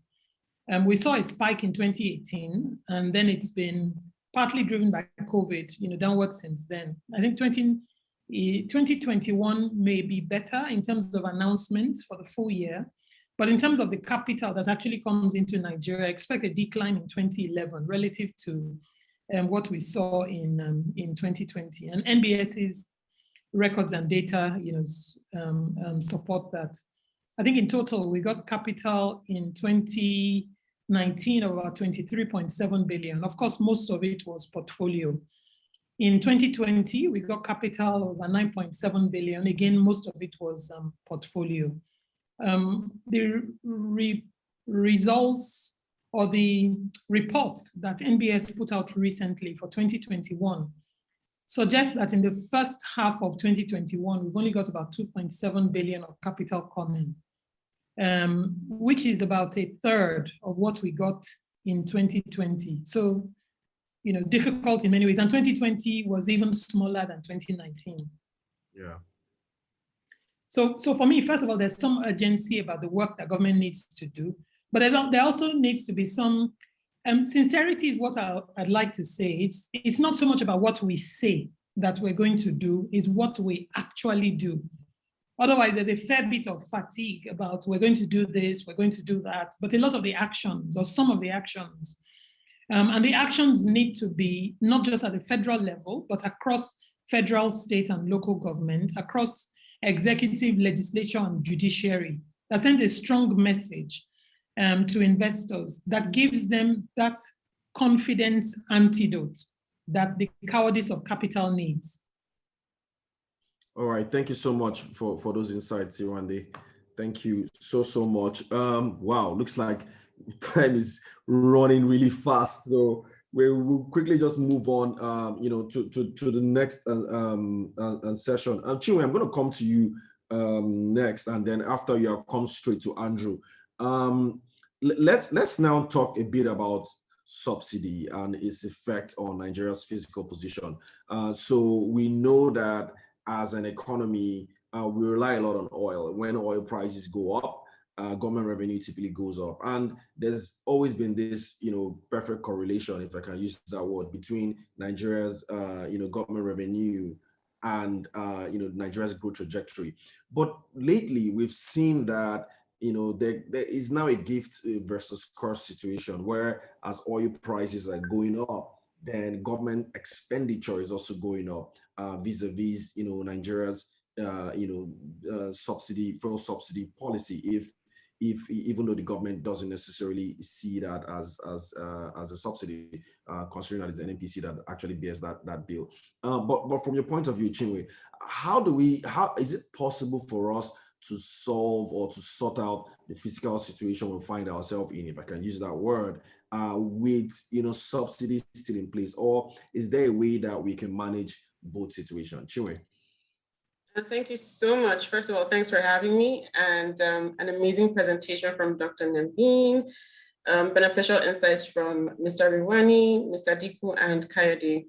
You asked me a really fleshy question, so I'm going to try my best to be as succinct as possible. So let me just get to it. So oil prices, of course, have risen considerably this year amid a recovering demand, supported, of course, by vaccine rollouts and OPEC plus supply discipline. However, despite rising oil prices and opportunities for improved earnings, Nigeria's capacity to take advantage of the rally remains undermined by OPEC's quota and local challenges, right? Now, that said, based on comments from a senior government official, we understand that with the high volume of daily petroleum consumption, the country is unable to sustain subsidy payment.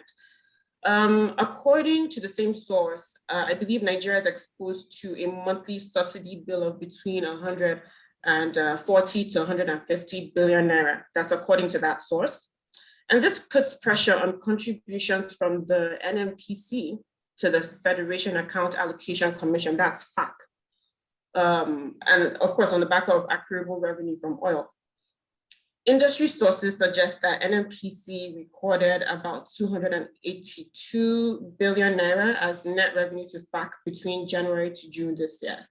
And the corporation did not make any remittance in April. Now, my nutshell response to the first part of your question is, we are generating more money from crude sales and gasoline prices are rising as well, which means increased pressure on subsidies. Now, you touched upon if it's a gift or a curse, right? Yes. Well, I guess it depends on how you look at it, right? So how it is a gift.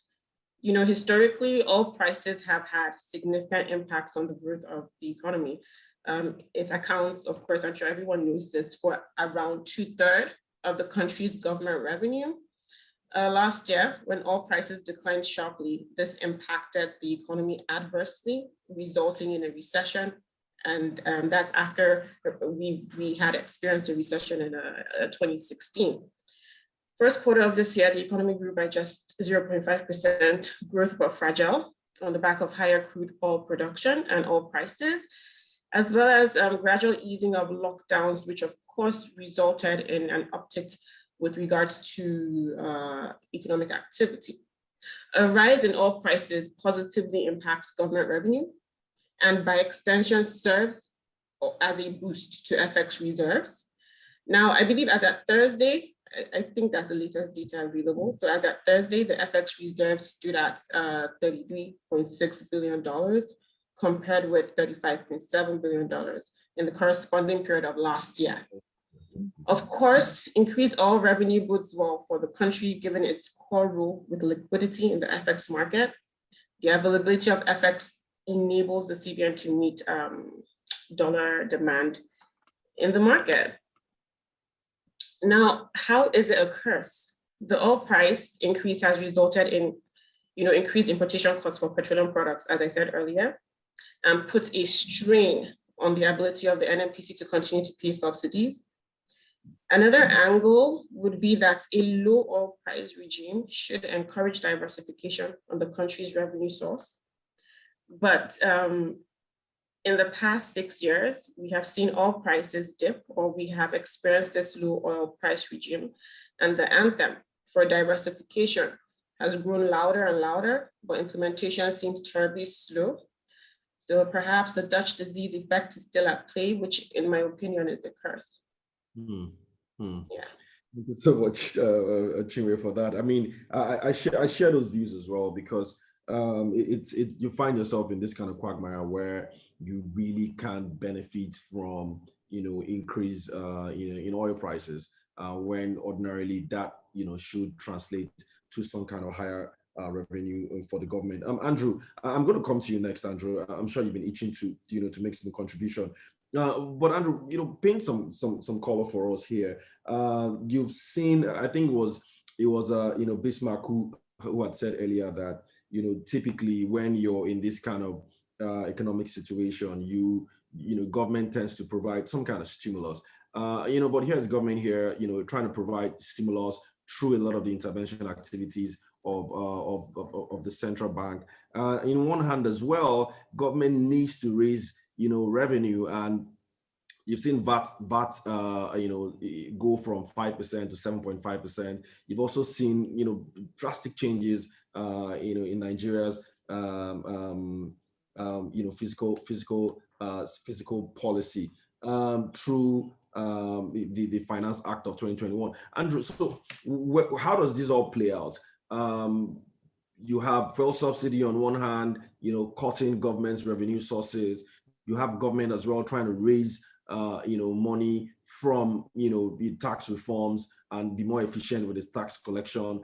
You have Yewande, of course, explain that we're still at foundation level in terms of where we want to go to in attracting the right kind of foreign investments that we need in this country. How does this all play out, Andrew? What should really be the focus here? Should it be perhaps maybe cutting down for subsidy that's going to give us the jump that we're looking for, or should we just continue with the way the government is currently carrying out, implementing its own policies? Andrew. No, thank you for that. I wasn't itching to speak anymore. I enjoy listening immensely. So speaking takes work, but listening takes work too. Active listening. Yeah. So just a couple of viewpoints from I think Bismarck hit it on the head when he said, "I'm looking at my notes. that I need to consult." But quit doing dumb things. So to begin with, I do think we need to move beyond the idea of the country as an oil company. And Chinwe has just said, if I heard right, 282 billion naira transferred from NNPC to the Federation account in 6 months. By my calculation, I may be wrong, even my degree in mathematics is very old, but that works out to 1,410 naira per Nigerian in 6 months. So this myth that we're an oil economy, we just need to kill off for all time. But of course, the reason that the oil seems like such a big part of government revenue is not because the oil revenue is big, it's because the government revenue is so tiny on that. But to look at it another way, we produced 1.4 million barrels of oil. We're using 400,000. So net exports only 1 million barrels of oil. So in a year, less than 400 million, less than 2 barrels per Nigerian. Half the value goes to the IOC or lift. It is just an illusion to think we're an oil economy. So let's kind of dispense with that. In terms of the fiscal crisis, obviously the federal government and the Minister of Finance, Budget and National Planning, I think the Honorable Minister has done a fantastic job. But what is very difficult is to raise revenue when income per capita is declining. So if the headline GDP is growing at 1 or 2%, and population growth is 3%, so you're declining GDP per capita, very hard under those circumstances to raise taxes. So if I go to China, where I lived for a decade, they were raising taxes, more and more tax revenue every year, 15%, but the economy was growing 8%, and people were coming more into the formal economy. They were getting something for doing their taxes. But it's, but fundamentally, I think that where we're at, there are two or three things I think would be very practical. One is, it has been out there so much right now. His Excellency, the President, stood up in London last week and said the most important thing is education. So again, maybe I'll get deported. 𝙀𝙘𝙤𝙤𝙤𝙞𝙨 said very clearly last year, why are we borrowing money to rehabilitate refineries, Ajaokuta steel, and not putting our resources into what is the most critical thing for us, which is basically education and health for young people. So stop doing the dumb things of misallocating our resources. And we all know on this call why that's happening, and start doing the smart thing. The second thing I would do, the country again knows this. We had the Orange Shade report in 2013. His Excellency, the President, has sent it to it more than a year ago, but we have not seen, even though everyone knows this needs to be done, simplification, the reduction in the number of MDAs at the federal level, the elimination of overlapping responsibilities, and simply saying, if anyone who's been in a large organization knows that you can only do a few things well.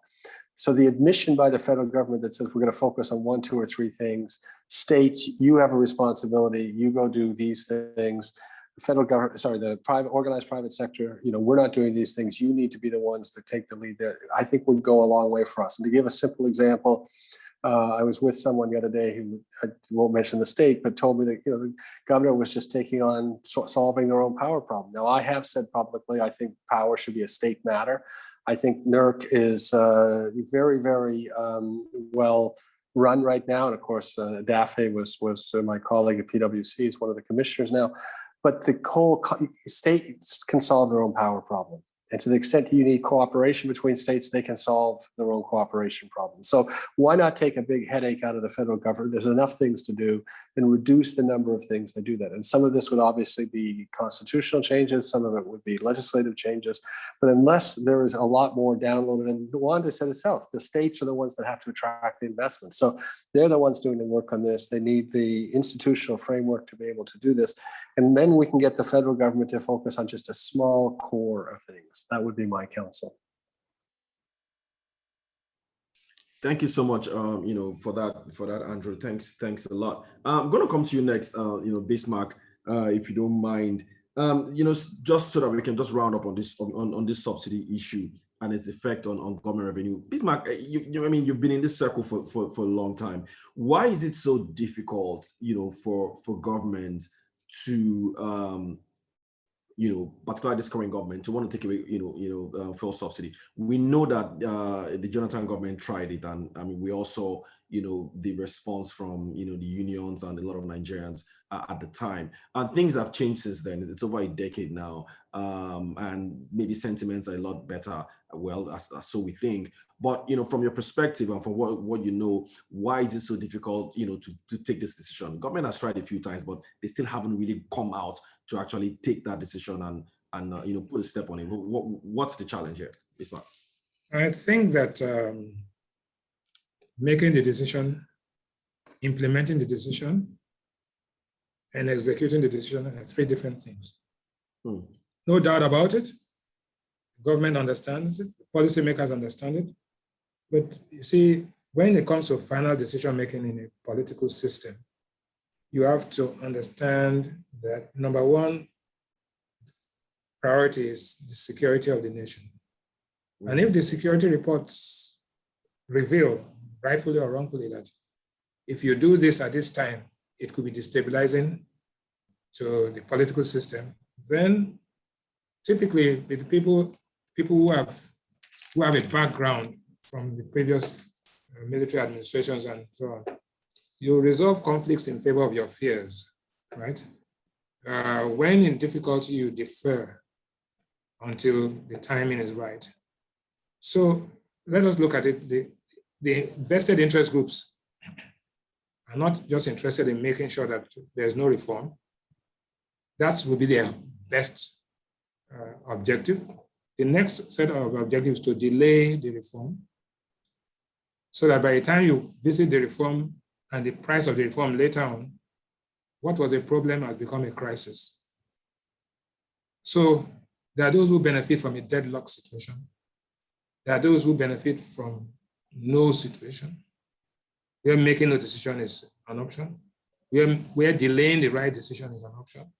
And finally, when you bury it. But they know inevitably the transition from imperfect markets, which is monopolies, imperfect pricing, to a perfect market is you can't stop it, because the characteristics of a perfect market in economics is that easy entry and exit, homogeneous commodity more or less, and then perfect information. You cannot stop the information flow. You can't. You can try from now. So people have information. People know that markets are there. And when you look at the relative price of this commodity across the West African region and do the simple math, Nigeria is 32 cents per liter. Ghana is $1.12. Benin is 92 cents. Now let us assume that all that Nigeria imports, right, in terms of refined product, right, is, say, today they say it's 50, it went up to 103 million liters. Now it's 50 million liters. Let us assume that it's 40 million liters. And the Nigerian economy is 60% of the ECOWAS region. Therefore, the total West African consumption, right, will be, if Nigeria is 60% of X, the rest of West Africa is 40% of X. Correct. Therefore, the total, if Nigeria is importing 40 million liters, 60% of 40, so total West African, assuming that the countries in West Africa don't import anything, everything is smuggled from Nigeria and given to them, our total consumption will be 60 million liters. So where is the 43 million liters coming from? Three buckets. One, there's those who import, and pick up their subsidy. 2, those who import to smuggle, and those who import to re-import. In other words, the entire petroleum refining PMS business has become a criminal enterprise.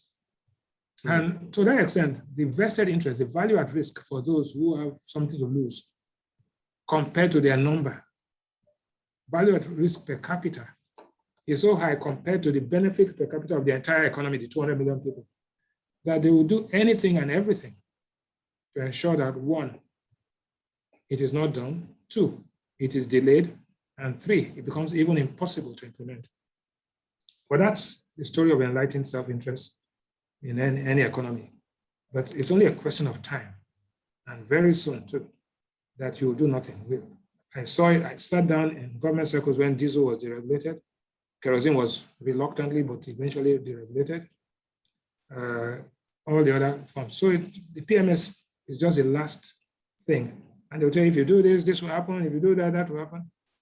When compare the price per liter of petrol in all of the West African countries to the level of inflation in those countries, we have 32 cents per liter, and we have 17.75 inflation. Ghana has $1.19 or whatever cents per liter, and they have 7.5% inflation. So there's not a one-on-one correlation, but it tells you that it is not true. If you deregulate the price of petrol and PMS, that it will cause a runaway inflation situation. It is not true. What you are actually going to stop is this smuggler's paradise, this criminal enterprise that exists. Thank you. Thank you so much, sir, for that. And I think that a lot of our panelists will probably agree. And from what I'm seeing from the comment section here, deregulation would definitely not, bring about the runaway inflation that a lot of us are afraid of. I'm going to go. We'll probably just pivot straight into the productivity session of this webinar. And I'll start with you, Yewande. I'm going to come, straight, to you with the questions. First one is, for us to be productive, and you made a brilliant explanation of the intersection between, attracting investment, for productivity, and how that, in a way, dovetails into higher government revenues. Sector-wise, today, Nigeria seems to attract a lot more investment in, foreign investment, that is, in the portfolio investment, in the side of the economy through hot money inflows. That seems to be where a lot of the investments that has come, at least over the last 2 years. And you did allude as well to the fact that FDI has actually also dropped. From your own point of view and from what your team is doing, where do you think the Nigerian government prefers to see investments into the country? Is it in the oil and gas sector? Is it in services? Are there specific areas that you would say that government is actually focused on? And what exactly is the government doing to ensure that investments coming through those sectors? Of course, this is not to say that FPI inflows are not important, but for the long-term stay of the economy, where would you say that the government is looking at? Yewande. You're mute.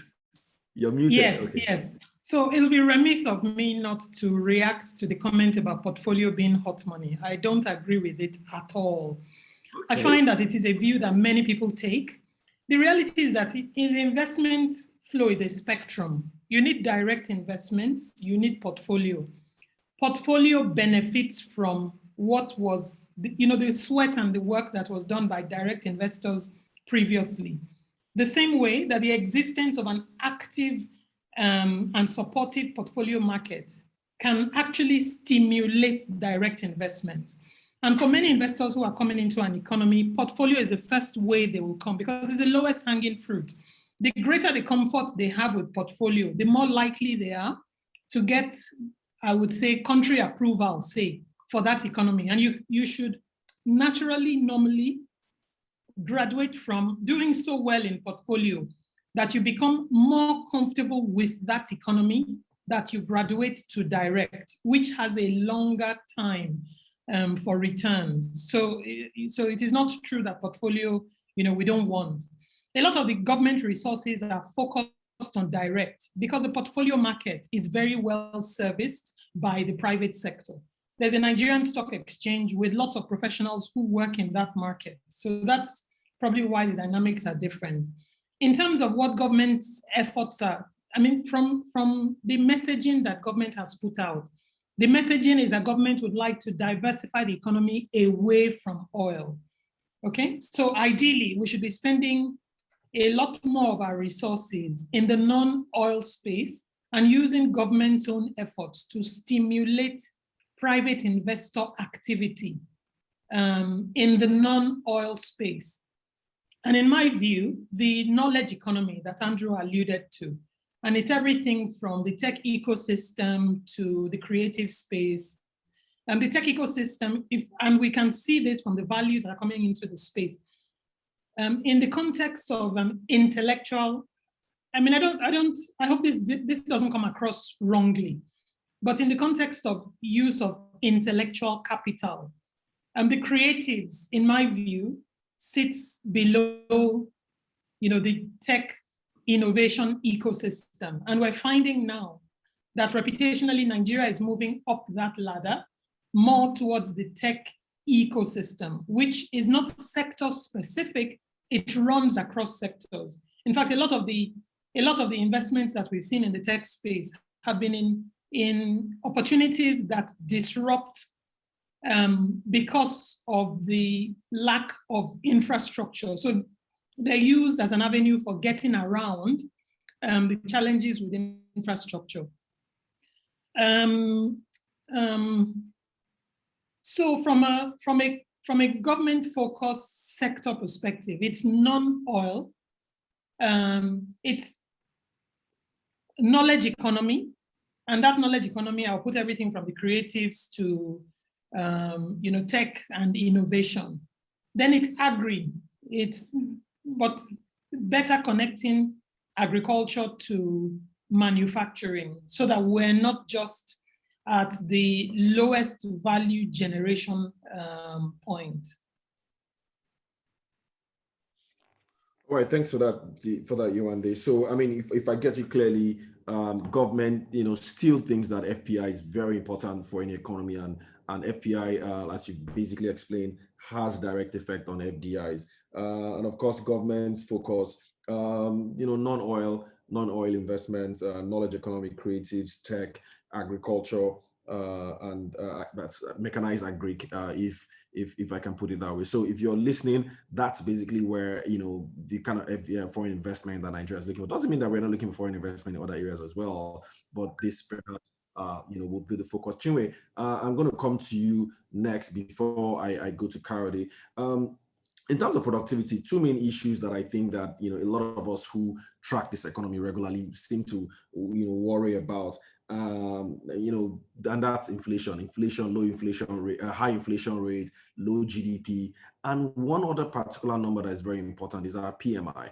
And I was glad to know, I think it was last week, that our PMI numbers for the first time in months crossed 50% or 50 points. Jimmy, from your point of view, where do you think that, or how do you see Nigeria's economy from productivity perspective over the course of the year and into early next year? Of course, when you look at the combination of, higher inflationary environment, tepid GDP growth rate, and the fact that manufacturers are saying now that, look, they are seeing output increasing. Is the future bright for us, productivity-wise? Chinwe.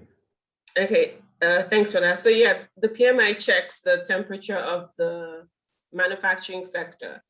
And an upward movement is good, but if it's hovering at 50 or slightly below 50, that's not so much to celebrate about. Economic challenges still persist, and this has a direct impact on consumer behavior. So similar to the trend that was obtainable pre-pandemic, consumer demand is fragile, and that plays a really huge role with regards to PMI numbers.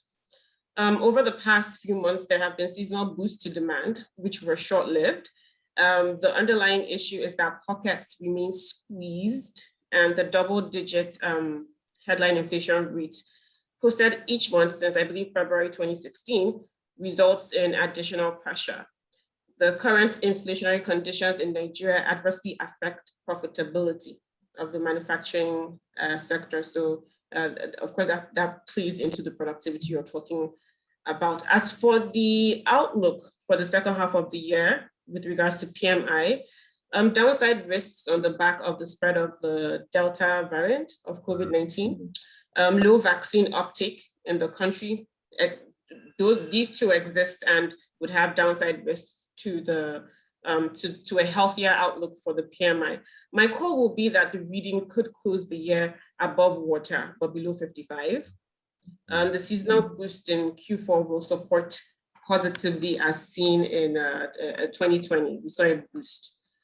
Would you like me to speak a bit on inflation? Yes, please. Please go ahead. Okay, so the current inflationary conditions have adversely affected profitability, as I said. On the supply side, apart from existing structural issues, heightened insecurity in some areas of the country has further disrupted flow of movement of goods. Food inflation is still above 20% and remains the major driver behind the relatively high headline measure. Of course, for a handful of manufacturers, food or agricultural products are inputs for production, right?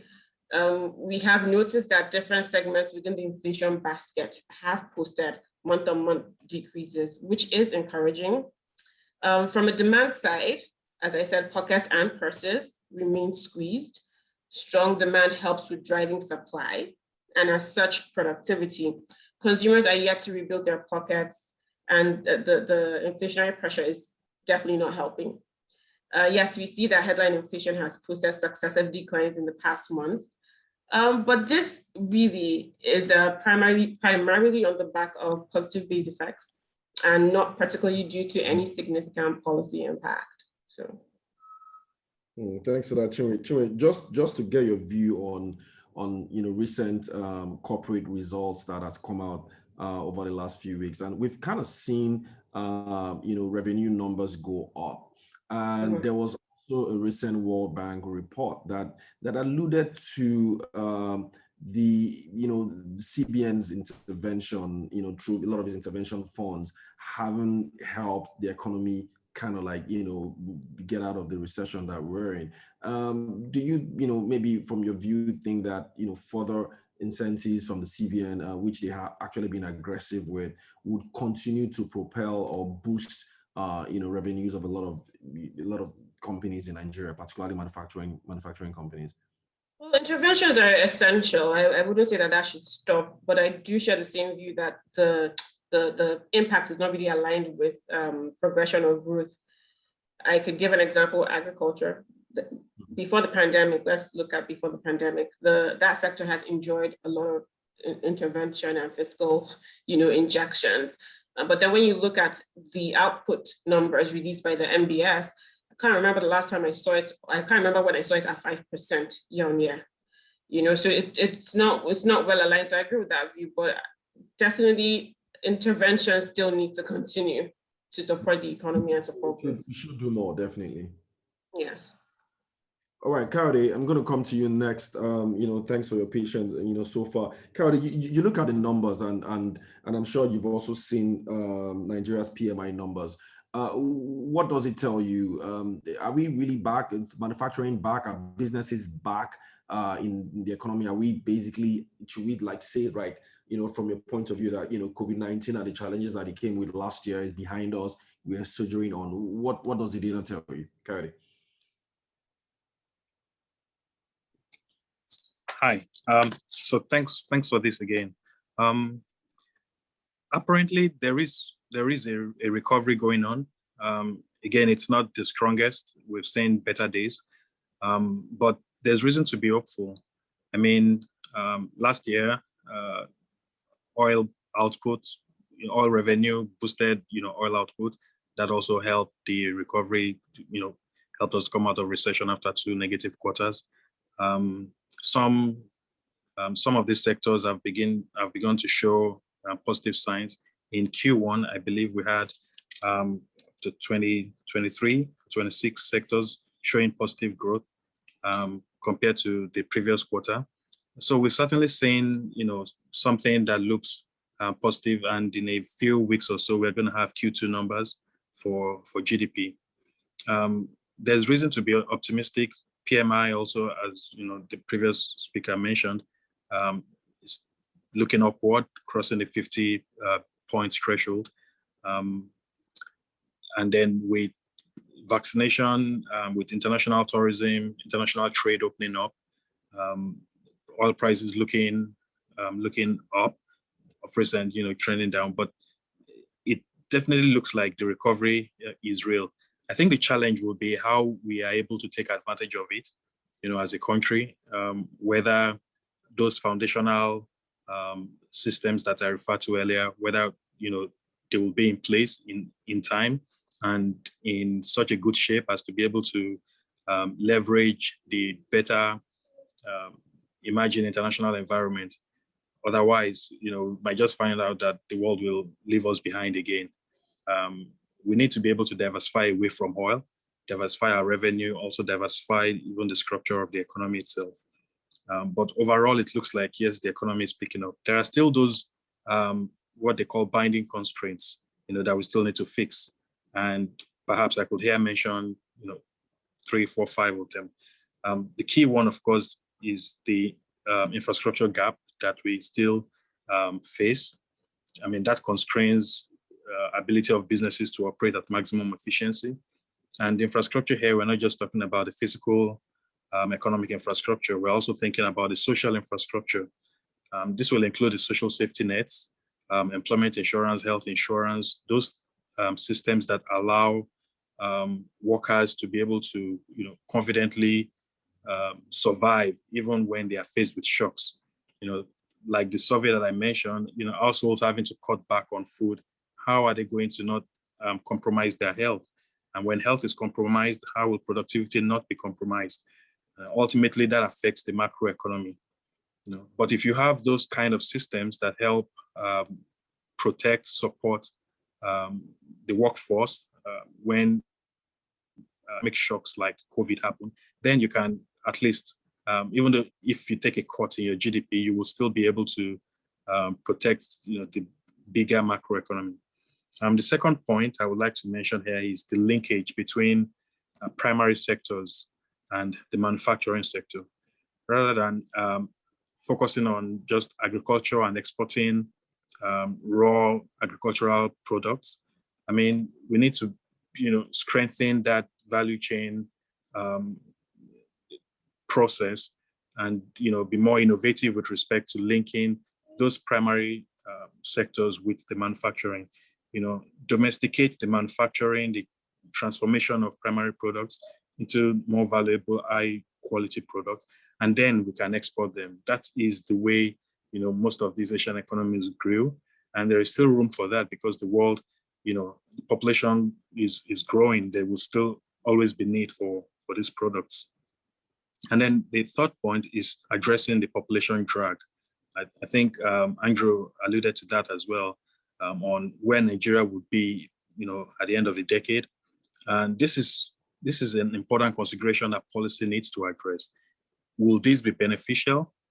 In a way, it could be, but more likely than not, it could be a drag on the overall economy and overall productivity because, I mean, if you do not have increase in productivity per person, what you're going to have is, increasing the dependency ratio. You have more people, more jobless people, depending on a few, very small portion of the workforce. And, even if the social systems are there, all of those get, so overburdened and, brings the entire house crumbling down. So, policy at the policy level, at the philosophical level, I think as a nation, we need to come to terms and address, the issue of population. Fourth is ensuring a rules-based society. Ms. Sadiku was, referring to where, investment goes to. I mean, you can't have an environment where businesses are, threatened with different forms of, tax penalties, stress tests, I mean, businesses need room to be able to operate. People have invested their capital, they want to see returns, they've borrowed monies, and they have to pay back all those things. And then all of a sudden you have, alternative considerations impacting those businesses, and people are not able to, to get by. Overnight, a whole infrastructure is brought down, for what you could have fined them, you could have penalized them. That increases your, taxes or your fines, and you can use that, for other purposes. But when you bring down a business structure, a building, for example, that's human resources that is wasted, that's time that is wasted, that's investment confidence that you are attacking. All of those considerations need to be addressed, and that's why ensuring a rules-based society is important. And then finally, security. Mr. Sadiku also pointed out it's become a big issue. You can't neglect that, and it's not just even the traditional security. Now the world has moved into significant considerations for cybersecurity. We may not be there at this moment, but if we are thinking 10, 20 years from now, we need, to begin to also incorporate those kind of systems into our considerations. I think these are important considerations if we are thinking of boosting productivity overall. I'll leave it at that for now. Thank you. All right, thank you so much for that, 𝙀𝙤𝙤𝙤, very well explained. Andrew, I'm going to come to you, but let me just ask Mr. Bismark this question before I come to you, Andrew. We're moving into the final session. I know this was meant to end by 1, probably just stretch it a little bit more to about 1:15. Bismark, just on currencies, you did touch on currencies earlier on, where you said, look, 500, 505 doesn't really matter. But for a lot of Nigerians, Nigerians, seem to have this fixation for currency, whether it's devalued or depreciated. CBN made a bold move 2 weeks ago when they banned sale of forex to BDCs. What's your view on that decision, and what impact does it even have on Nigerians, foreign currency management and our ability to, to an extent, maintain a stable exchange rate, if that is even important? Yes, ma'am. The objective is not a stable exchange rate, it's a market reflective exchange rate. Correct. So it's not last week. Some weeks ago, the CBN scrapped the official rate being 380 and moved up to the I&E window rate, which is 411, which was basically you were delayering various segments of the market. So that's the first move. The second move was to stop the BDCs who actually, Nigeria spent $473 million on supposed tourism in a down period when the airports are closed and people are testing, and spent $172 million on debt service. So the BDC structure was just something that was being abused. So that had to go. But also the fact is that what are the fundamentals that determine an exchange rate? Your balance of trade, that's your exports over your imports, your terms of trade, which is the relative change in price of your exports relative to your imports, your current account balance, right? Your level of external reserves, and also how are you in terms of competitiveness against relative to your trading partners. That's a process. So what we've been jumping around all around in the country is what is an exchange rate? It's a multiple choice question. Is it 400? Is it 500? Is it all of the above? Is it that? That's not it. There's a process for deriving exchange rates, which the central bank has, and definitely shadow watches it. And what they're doing, I think, is a systematic process of trying to first segment the market, compress the number of rates, and then gradually adopt what you can call a crawling peg strategy, where you use your exchange rate to achieve many objectives. One is to make your trading more competitive, to allow investors know that they can get money out. But the snag I see initially is that we are looking at the demand for foreign exchange. And you have, in economics, you have to have the two. That is, you have to look at the supply curve and the demand curve. a strategic shift in the demand curve and supply curve, as against just increasing the quantity supplied and the quantity demanded. That's a fundamental understanding of macroeconomics. So we are beginning to understand it better, and the implementation should be such that, one, you've got your SDRs, which is about to be disbursed on the 23rd of August, $3.35 billion. We've appointed advisors to raise the Eurobond money of $6 billion. And also we would have access to the World Bank money and power and all of these things. But it's important to understand that when you increase your debt and increase your reserves, that's not doing too much. It is how you deploy and what you use this and the impact of how it is being used. So on one hand, we're trying to have economic patriotism and protectionism. On the other hand, we're trying to have free markets. And so it's a very, very delicate balance. But in all, I would say that things that were not on the table maybe a year or two ago, do not even discuss this.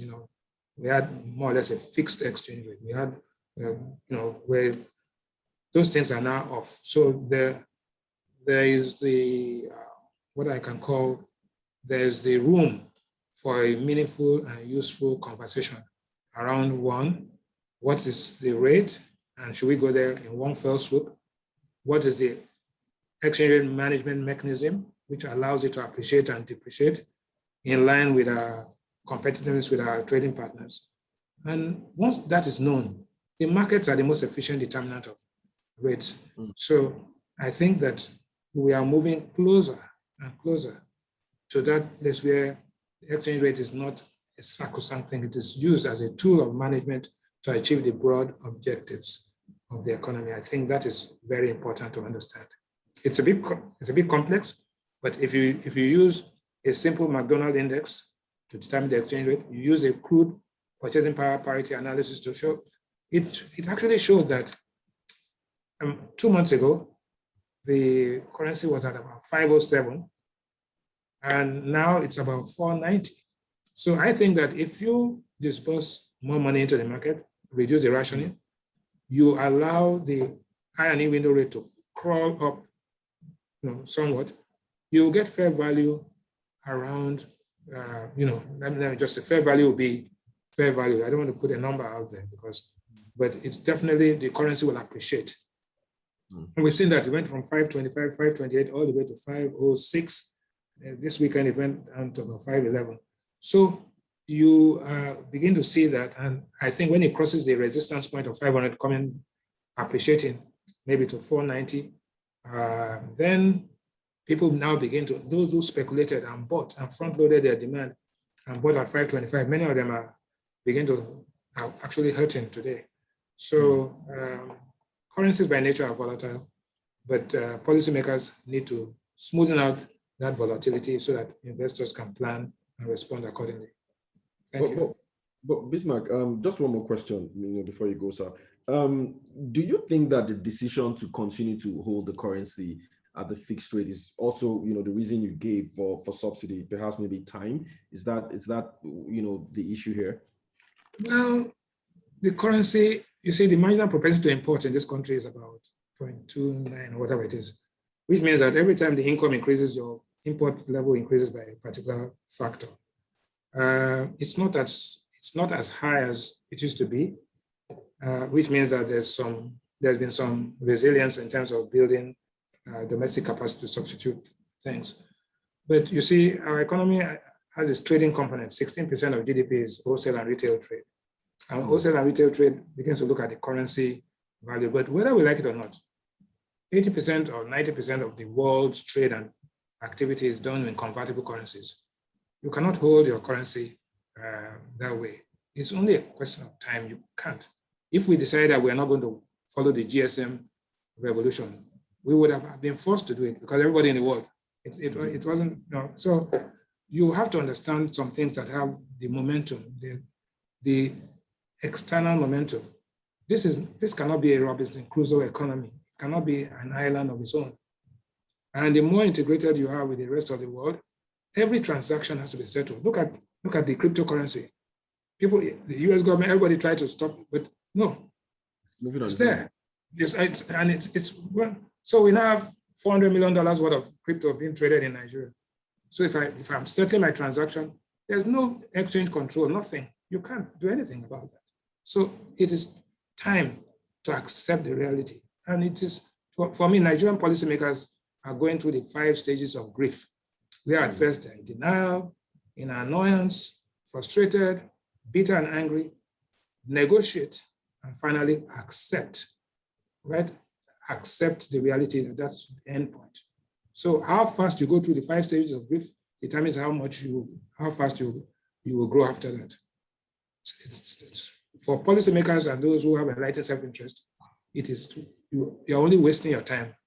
The change is going to come, and maybe sooner than later. And the decay curve is there that you will break with it if you're not careful. Thank you. Thank you so much, sir, for those clarifications. Andrew, Mr. Rewane did mention Eurobond sale. I think it's about $6.1 or so billion that we're expecting.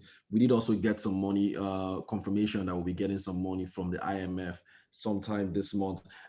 Do this, maybe have any positive effect on exchange rate situation for Nigeria from your own point of view? Or do you expect, maybe this is just a temporary blip and then we're back to where we are? Well, I mean, I think that like many of the things we've discussed today, the question is, what are the fundamentals here, right? So at the moment, because of the pressure and the usage of oil and the decline in price, we're kind of running a bit of a balance of payments deficit. So what closes that gap in our economy? It's actually the foreign investment, both portfolio and direct, that then stays in the country. It stays in the country because it perceives it to be a good long-term home. And that will, in fact, if we were a good long-term home, I'd be worried about the appreciation of the Naira, not the depreciation. But again, that's the only fundamental in the short term that's going to balance this out. I mean, a few $1 billion to the IMF or whoever is financing Eurobonds is helpful. I mean, this matches the DMO's target of foreign and domestic debt, but I don't think it's, again, a foundational issue for the country. I think what is a foundational issue is exactly what Bismark said. I mean, people ask, why am I optimistic? I'm optimistic because every day I see people organizing around the difficulties they face, right? And whether it's in agric or technology or education or health or manufacturing, services, every single sector, there's people, private actors, state actors. There's also some very good people in the federal government who are kind of organizing around, and the forces, as Bismarck says, the forces that are opposing it, they can't stop this on that. And so I think in short order, we'll be heading in the right direction.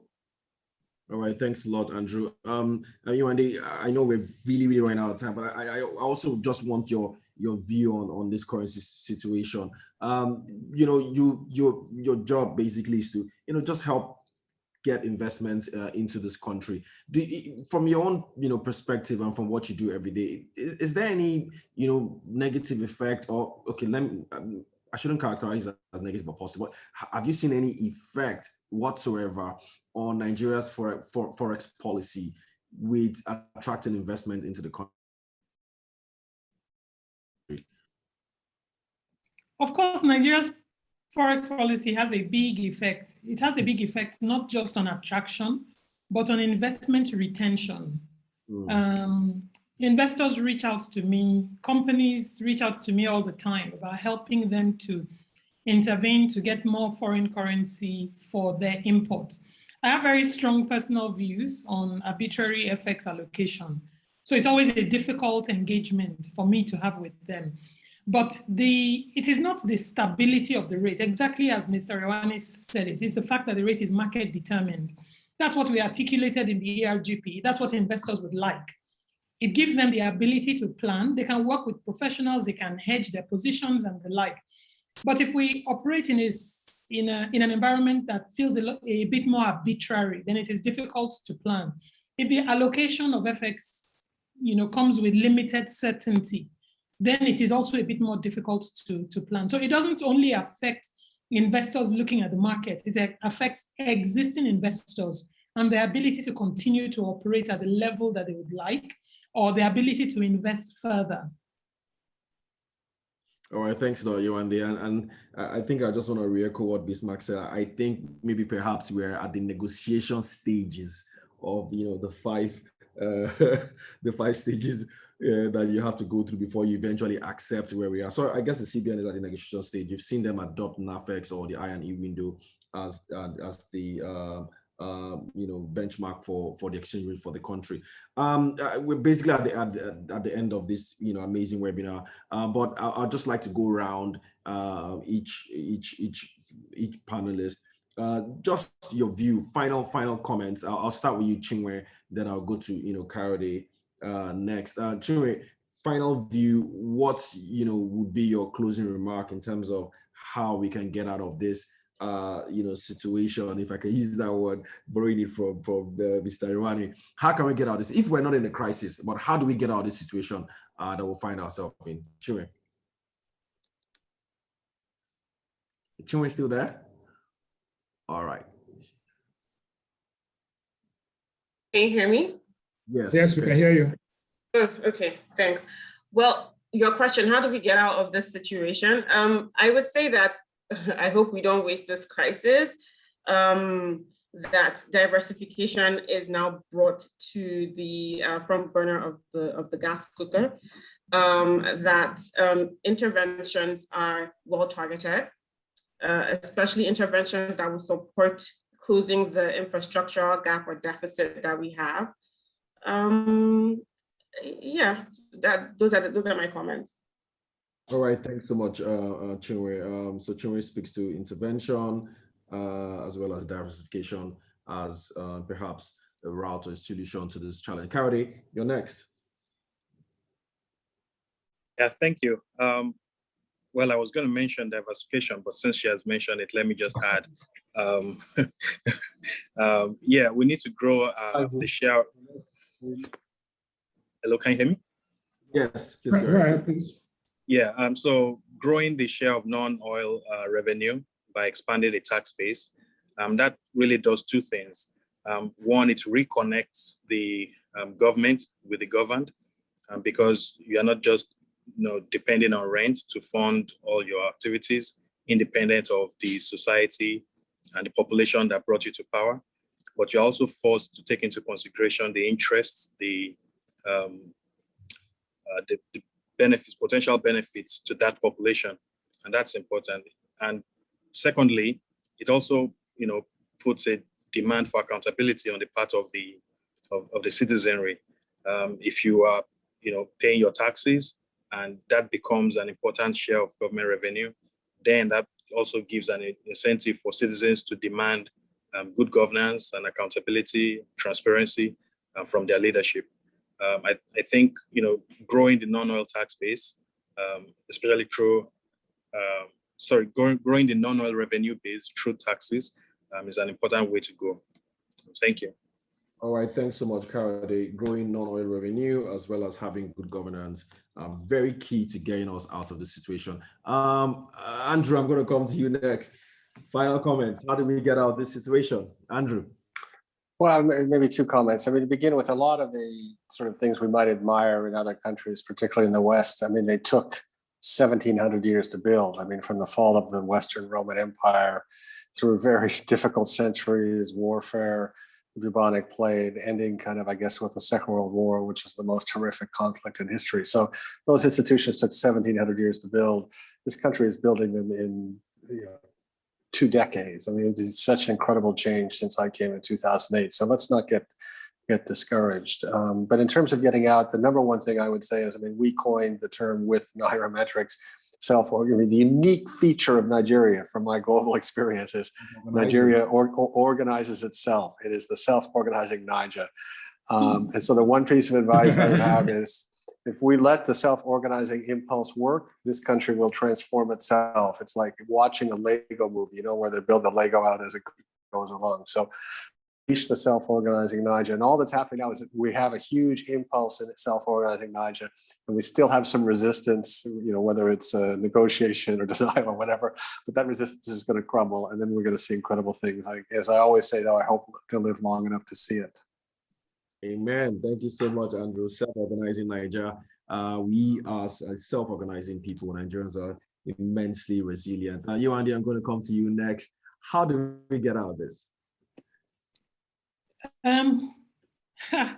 So the longer I've worked for government, the more I have come to appreciate the reality of the wealth that Nigeria has. It's not oil, it's people, it's their energy. We have to do a lot less talking and a lot more doing. We have to walk the talk we say.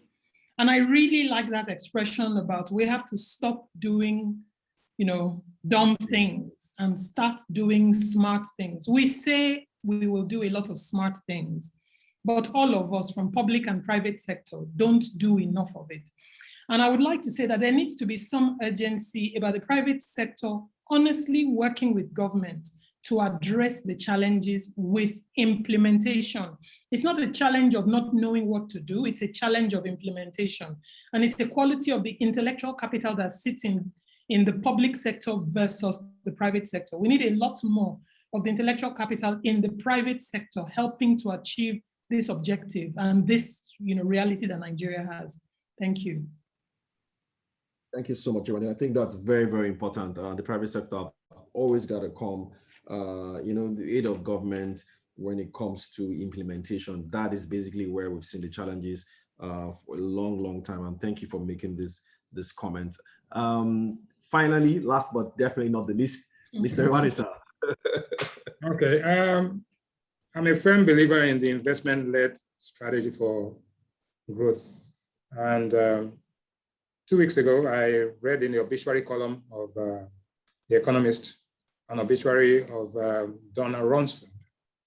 Donald Rumsfeld said a few years ago, and it was amplified by Oliver Blanchard, who was the chief economist of the IMF, former, yes, that when the unknown unknowns are more than the known unknowns, there is economic paralysis and lack of confidence and investors exit.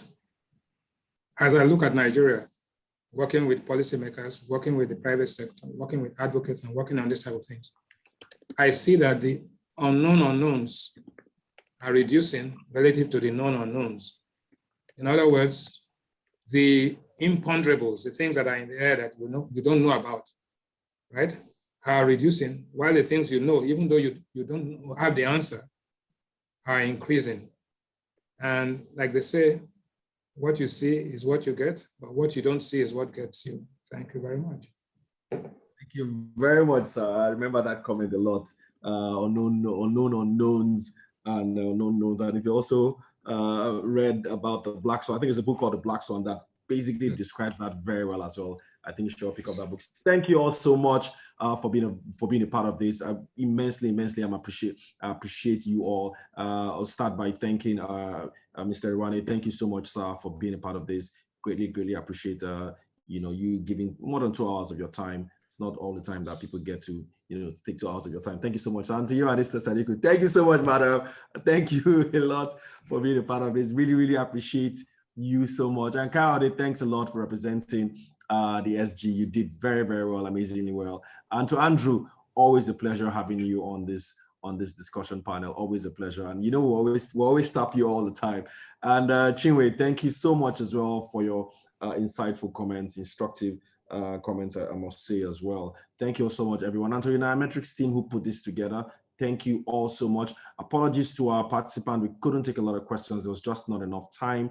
But you will get a copy of Andrew's presentation for those who have asked. We'll share it. We'll send it to all participants to your email addresses. And of course, a video of this will be available on our YouTube channel in case you missed it, or you just want to, watch it again. There's been a lot of incredible nuggets shared here today, so I'm sure you probably want to just go through it again and maybe rehash some of the things that have been said. Thank you all so much, and do have an amazing weekend ahead, ladies and gentlemen. Thank you all so much, sir. Thank you, madam. Thank you. Thank you. Thank you. Thanks.